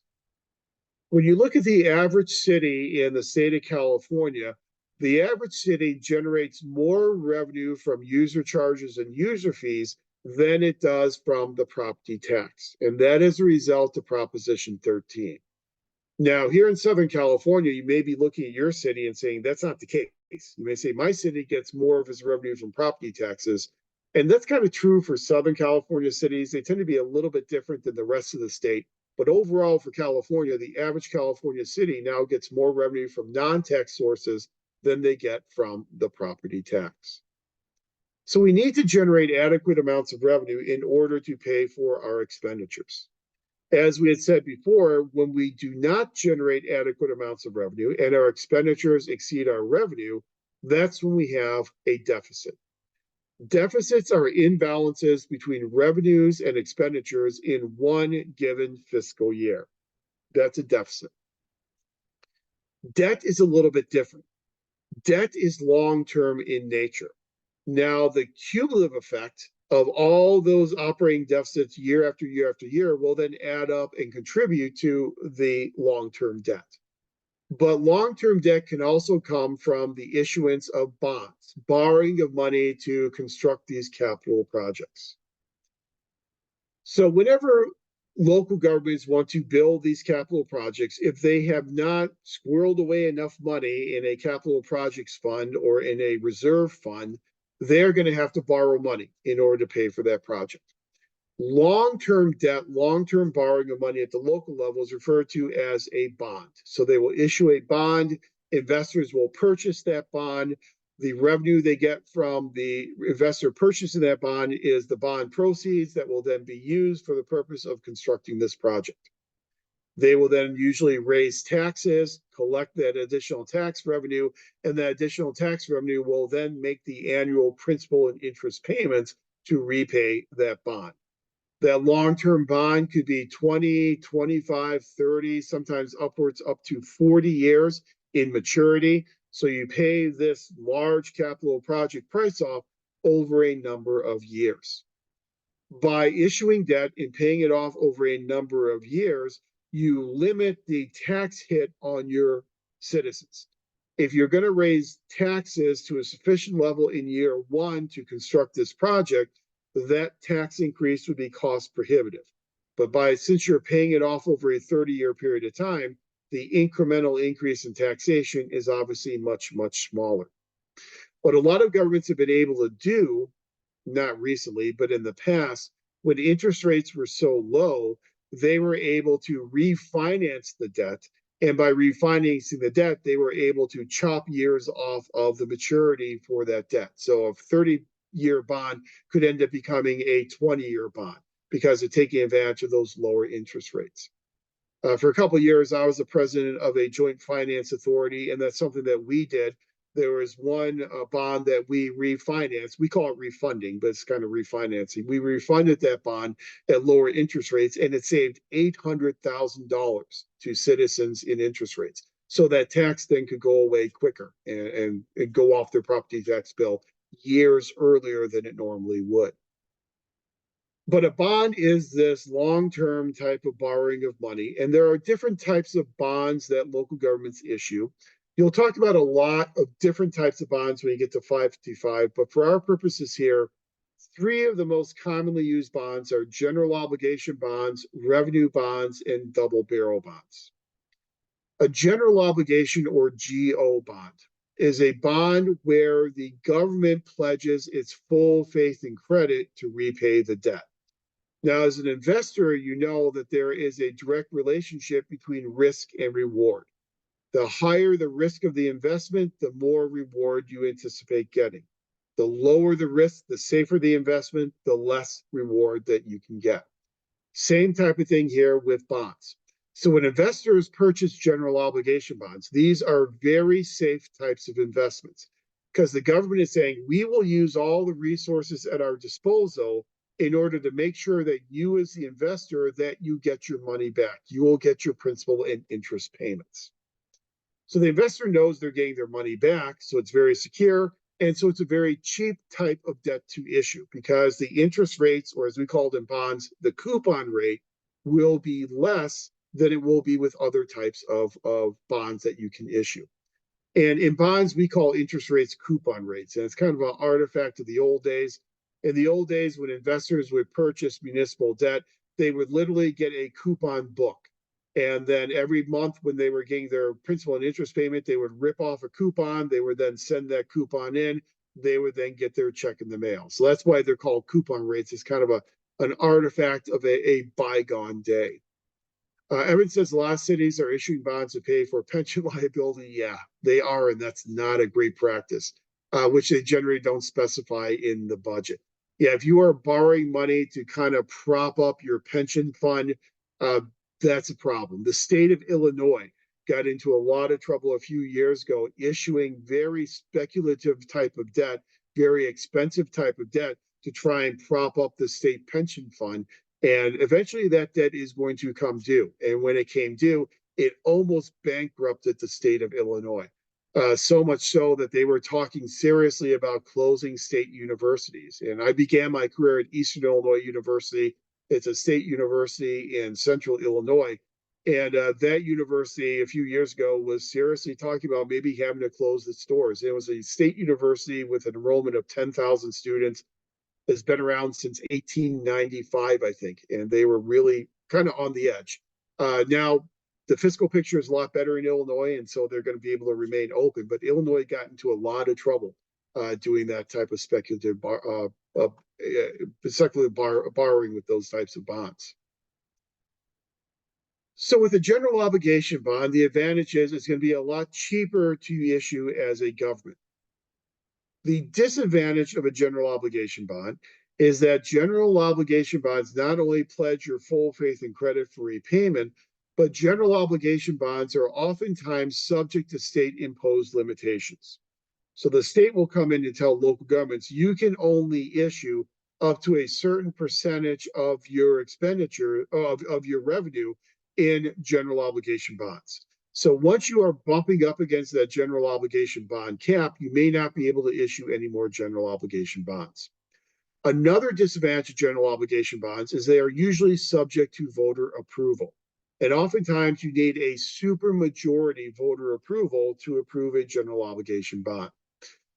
For a lot of general obligation bonds here in California, it's a 2/3 voter approval. For school districts, there's something called a Prop 39 general obligation bond, and Prop 39 bonds only require a 55% voter approval, but it still is a super majority.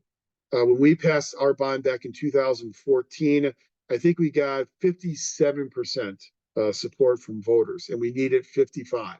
If we were in a school district, obviously we would not have gotten up to the 2/3 majority required. So if you're bumping up against your general obligation debt capacity, another alternative is a revenue bond. Now, revenue bonds, the repayments are secured by the revenue generated from that facility. So if you're constructing a recreation center and you're going to charge membership dues to people who use that recreation center, you capture those membership dues.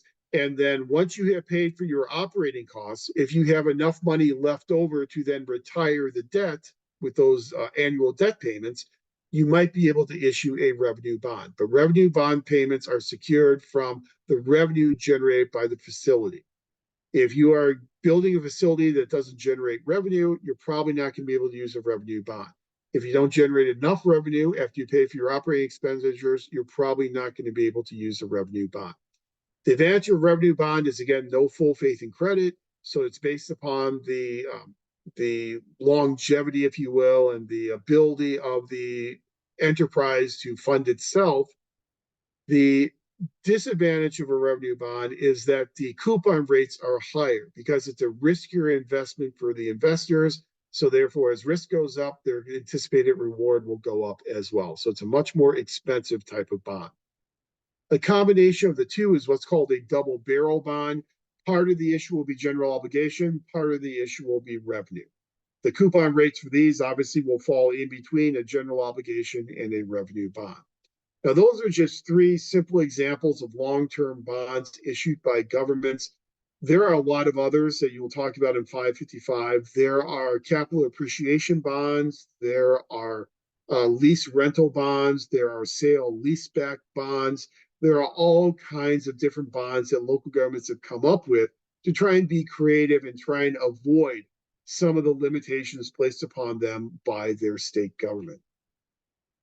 But bonds are long-term debt, so they're going to have maturity dates in excess of 1 year. Then you have short-term debt, and those are referred to as notes.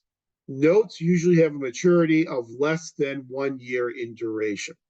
Notes are oftentimes used for the purpose of trying to offset an imbalance between revenues and expenditures. And we saw the state of California do this back in the Great Recession. In the Great Recession, the state of California issued what were called tax anticipation and revenue anticipation notes. So they weren't able to balance their budget, but they did know that they were going to have some tax proceeds coming in early in the next fiscal year.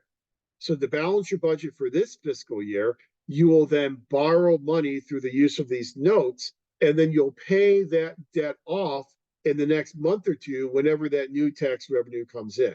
The problem is that tax revenue is on the new fiscal year, but you're using that money to then pay for a deficit in this given fiscal year.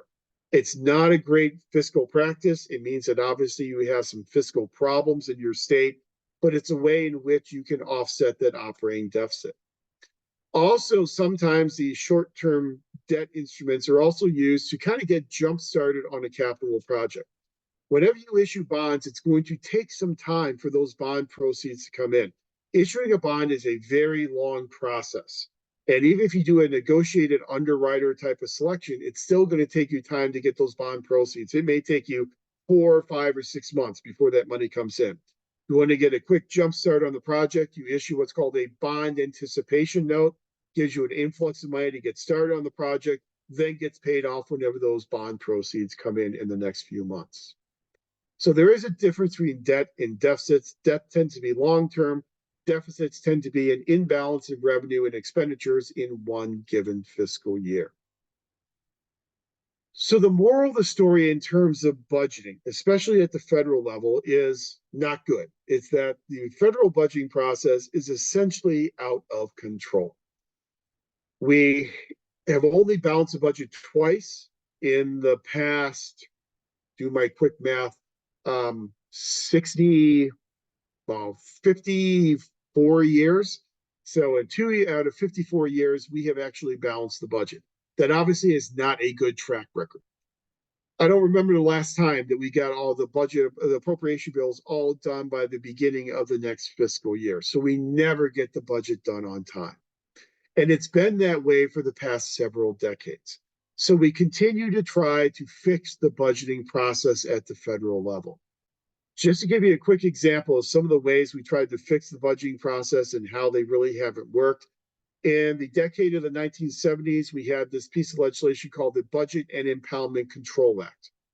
The primary purpose of the Budget and Impoundment Control Act was to get rid of deficits and get the budget done on time. And the primary way we tried to do that is by empowering Congress to make Congress a co-equal with the president in the budgeting process. The Budget Impoundment Control Act led to things like the Congressional Budget Office. It led to the creation of House and Senate budget committees, led to the reconciliation process, led to resolutions.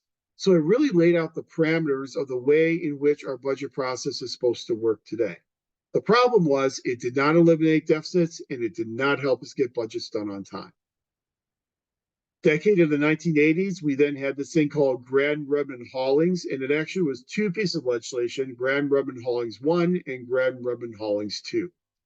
It's named after the co-authors of the bill, Phil Gramm from the state of Texas on the bottom left, Warren Rudman from the state of New Hampshire, an independent. Gramm was a Republican, Rudman was an independent.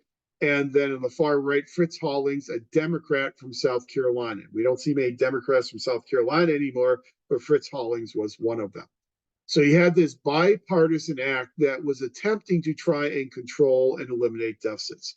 So they set up these annual maximum allowable deficits and a timetable by which each year the maximum allowable deficit would then incrementally decrease, so that after a number of years, your maximum allowable deficit would be $0.00.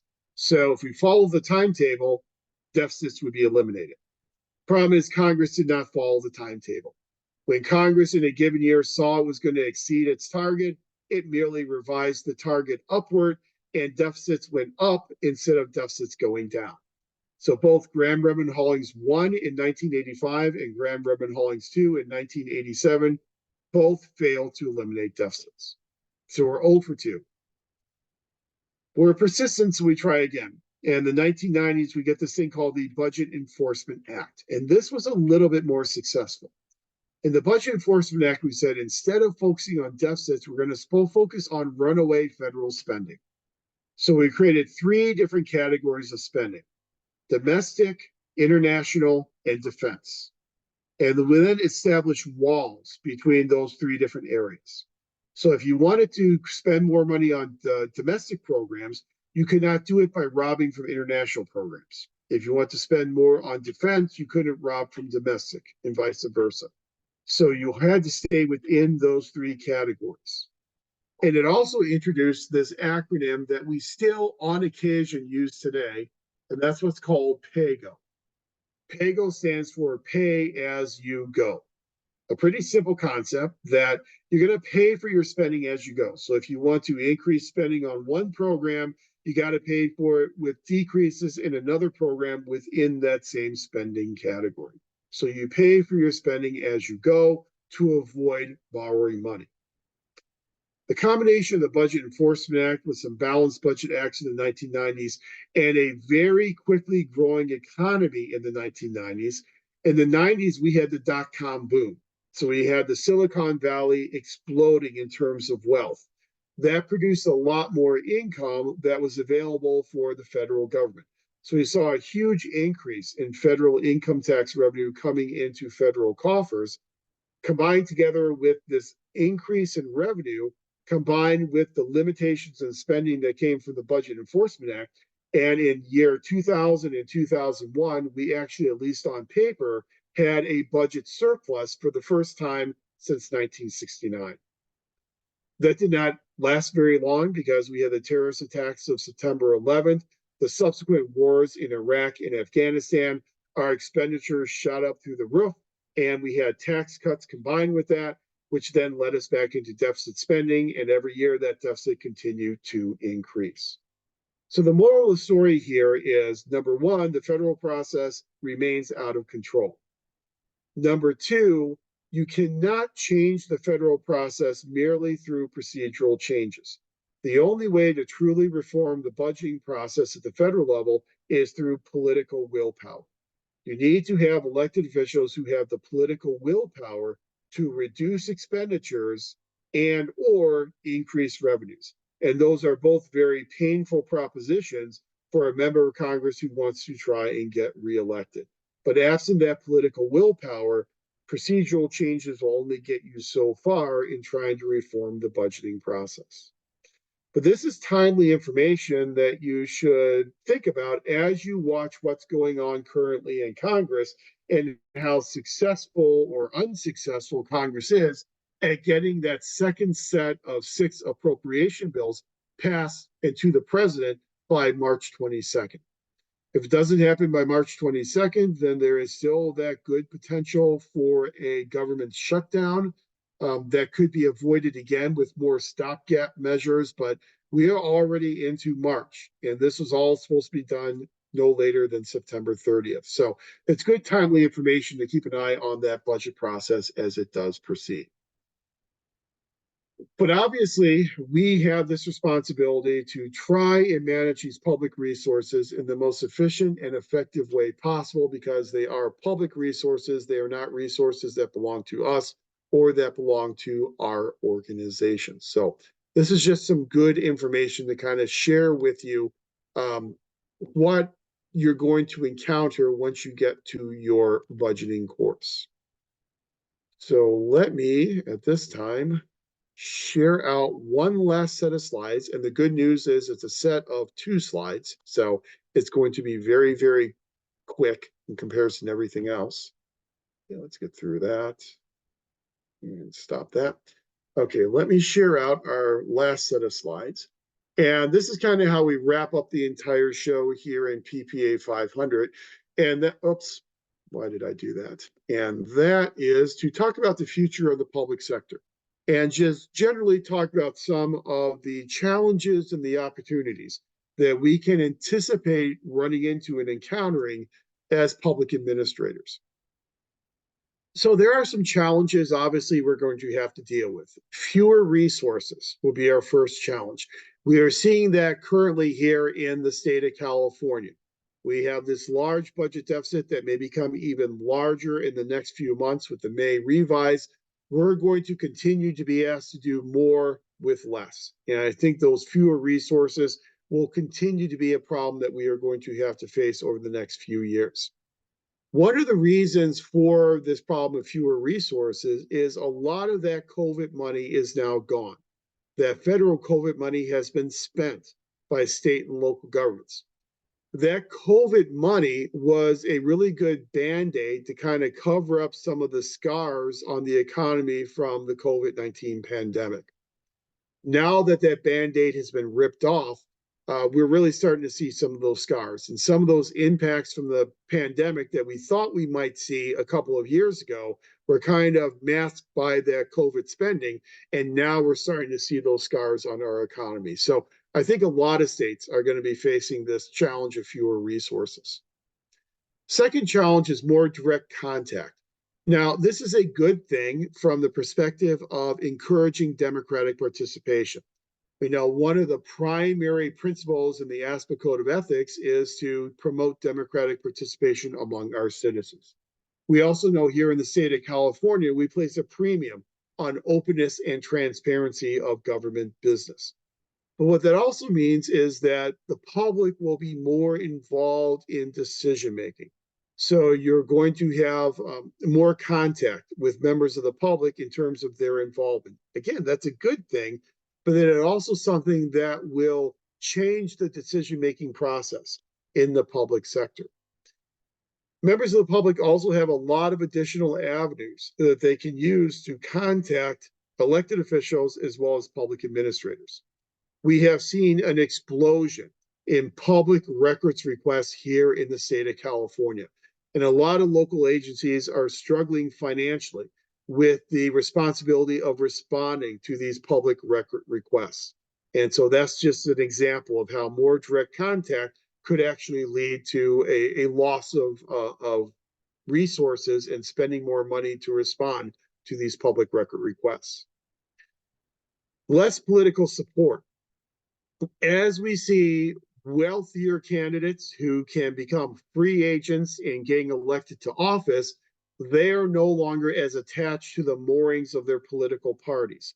And so it's likely public administrators will get less political support from these elected officials, as well as less political support from political parties, which means that public administrators are going to have more of a responsibility to go out there and build their own constituencies for their programs and for their organization, and to kind of build their own base of resources.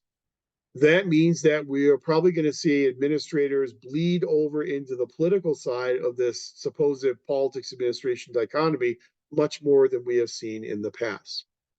And then information. Information is both a blessing as well as a curse. The more information we have, the more information we can use in making our decisions, the more rational, comprehensive we can be. But this plethora of information means that we also have to be intelligent consumers of that information. We need to be able to identify credible, verifiable information and then base our decisions on that information. Members of the public need to learn to do that as well. If you have members of the public who are basing their decisions and their demands they're placing on government upon unverified type of information, then it's going to be difficult for us to respond to those types of requests. So I think we have an obligation to help educate our public in terms of what information is verifiable, what information is not verifiable. But the more information that is out there, the more social media spreads this information, the more challenging it can be in terms of making decisions in public administration. But fortunately, on the bright side, there are also some opportunities in the future of the public sector. One opportunity is technology. As technology continues to increase, you kind of got this push and pull of technology. Some of the good aspects of technology, an example of that could be in terms of mobile applications. And so we've seen a lot of local governments using these mobile applications to connect directly with their citizens. So citizens can submit service requests directly through the mobile app. That mobile app will then have GPS locators. And so if a citizen sees graffiti near their home, they can take a picture of that graffiti, send it in through the app. The city immediately knows where that graffiti is at. They can then dispatch a crew instantaneously to go out there and take care of that graffiti. So technology can actually make us much more responsive as a government to the wants, needs, and desires of our citizens. That's kind of this idea of I government and M government. You know, M government is mobile government, and that's really a trend in the future of the public sector. Secondly, we can really benefit from our enhanced understanding of the problems in public administration. We have over 150 years of the study of public administration, dating all the way back to the classical school and people like Max Weber. We need to draw on this wealth of knowledge we've developed over the past 150 years in order to identify and then solve problems. So a lot of our solutions are solutions that were developed years ago. We can repurpose those solutions and apply them to modern day problems. So benefit from all this theoretical evolution that we talked about a couple of weeks ago. Judicial influence. This can again be a positive and it can be a negative. We have a lot more judicial oversight, and I think you would argue more judicial activism in that oversight of the bureaucracy. So we have things like structural remedies, where courts will order public administrators to take certain types of actions under threat of civil penalties. We have consent decrees that local governments will have to abide by as judicial orders. We also have the judiciary looking at this issue of qualified good faith immunity again. And as we had talked about when we talked about the Constitution, the importance of knowing the Constitution, typically we as public administrators have this qualified immunity, that if we were acting within the parameters of our position, within our authority as a government official, we are oftentimes immune from prosecution as long as we are not knowingly violating these constitutional rights of the citizens we come into contact with. The courts have really been reviewing this issue of qualified immunity, and there's a case now before the Supreme Court that could really fundamentally change qualified immunity.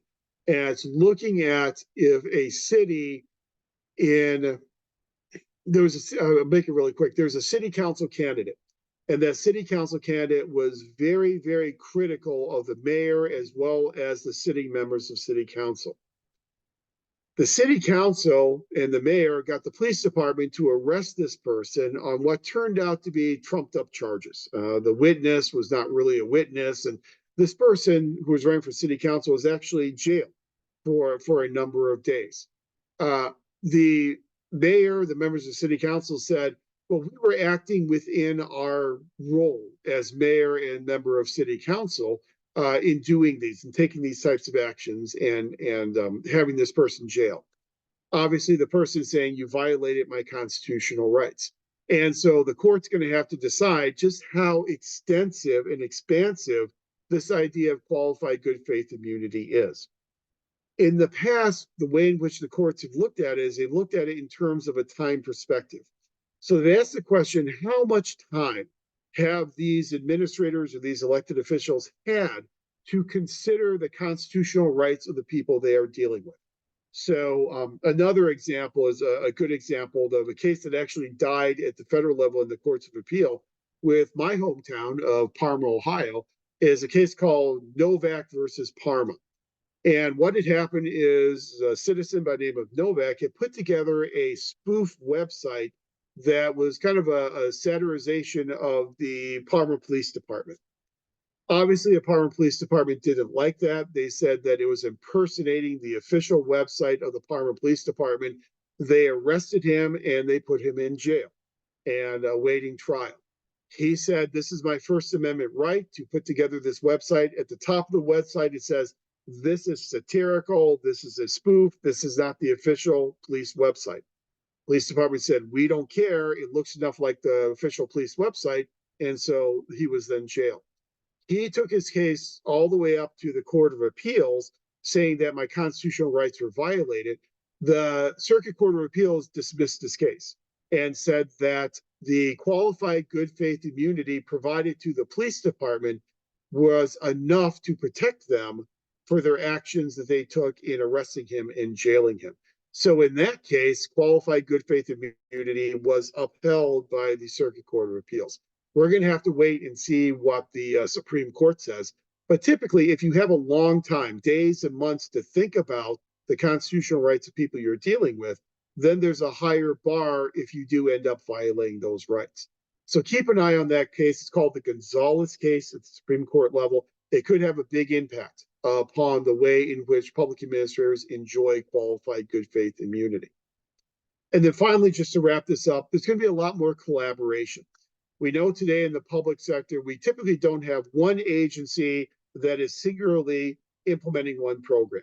We know that programs tend to be implemented by collaborative approaches, collaborations between different public agencies, collaborations between public and private agencies, collaborations between public and nonprofit agencies, federal, state, and local entities. There's going to be a lot more collaboration and much more in the way of what we call governing networks. The more collaboration we have, the more governing networks we have, the more our emphasis will return to that theory we talked about in our discussion of theoretical perspectives, systems theory, especially open systems theory. As we study organizations in the future, we're going to become much more aware of the relationship between organizations and their external environments, how organizations interact with other organizations and individuals in their external environment, and how those external organizations affect the behaviors and actions of the public organization we are studying. I think it's a much more practical way of studying the public sector, but it is also a much more complicated way. It's much easier if we only were studying one public organization. Now that we're studying these networks of all these different organizations working together, it means that the study of public administration will continue to become much more complex and much more complicated in the future. And it really does lend a lot more support to my favorite answer, which is it depends.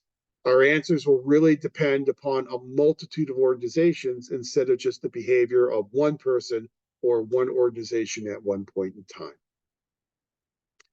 So that kind of puts a bow on everything that we have talked about in this class. Again, the purpose of 500 is just to kind of provide you with that foundation that you can take forward as you move through the DL-MPA program. We've kind of given you a foreshadowing of all the core courses you'll be taking, whether it be budgeting, HR, org theory, policy, or research methods. So at least when you encounter the topics in these courses, you'll say, I remember talking about that in 500. And so it'll kind of give you that theoretical footing that you need to then be successful as you move through the DL-MPA program. We have covered all the information we typically cover. We're not doing performance management because we kind of did that when we talked about effectiveness and those 4 different effectiveness models. We talked about, what was that, last week, I guess it was. So we're not going to get into performance management. You'll cover that a little bit more in some of your future courses, but at least now you've got this hopefully good foundation for moving forward in the DL-MPA program. What this means is that we don't have a need to have a class on Saturday, so you can rejoice that you'll have your Saturday free and clear of a Zoom session. You can use that time on Saturday to then finish up your last 2 remaining assignments, Canvas essay number 5 and your 2 responses, and then your final assessment. Then you get a 2-week break and you're free until March 23rd, when you'll then move into your second course, PPA 555 with Dr. Zhao. That's all I have for tonight. So any questions or observations or anything in our last couple minutes together? Well, I think it was very good. Thank you very much. It was great having you, and definitely got back into the groove of reading again. So that was good. But I do have one question. On the initial skills assessment that shows up on the Canvas assignments, under undated assignment, is that the last one we have to do, or is that something we don't need to do? You're kind of muffled a little bit. So what assignment are we looking at? Oh, I'm sorry. The initial skills assessment. Okay. Is there a last one that we have to do? No. In this class, you do the initial skill self-assessment. You won't do the final skill self-assessment until you get to 697. So the Got final it. skill self-assessment is just a redo of the initial, but you don't have to worry about that for several months. You won't worry about that till you get to 697. Okay, because I saw that it was titled initial again. That's why. Oh, okay. Got it. Yeah. Thank you very much. Sure. Yeah, my pleasure. And thank you everyone for the comments. It's been great working with everyone. You're not done with me yet. You're going to get me a couple more times in the program. You're going to get me for 660 organization theory, and you're going to get me again then for 535 intergovernmental relations. And they'll also be grading 2 or 3 of your case studies once you get to 697. So you're not going to be able to get away from me over the next 22 months. But hope you've enjoyed the class. I've enjoyed working with you. As you work on the final assessment, any questions at all, always just send me an email. I will be available all week, and I'll also be available on Saturday morning as well. We won't have a Zoom session, but I'll be in front of my computer in case you need to reach out with any emails with any questions. And then, as always, any questions about the program, academic questions, I am here. Geraldine is here as well to help you with any of those questions. Administration enrollment questions. Matt Reimers is very responsive. I think you found that out already. So you can contact him with any of those questions. Okay. All right. Thank you very much. Have a great remainder of your week, and look forward to reading your final assessment. Should have all your grades all finished up and ready to turn in no later than the middle of next week, as long as the university plays along and opens up the grade roster. They don't always do that, but I'll make sure to remind them and hopefully have all your grades then in by, we'll call it, I guess, March 13th on Wednesday. So you can then move onward and upward to your second course. Thanks, everybody. Have a great week, and I will talk to you soon.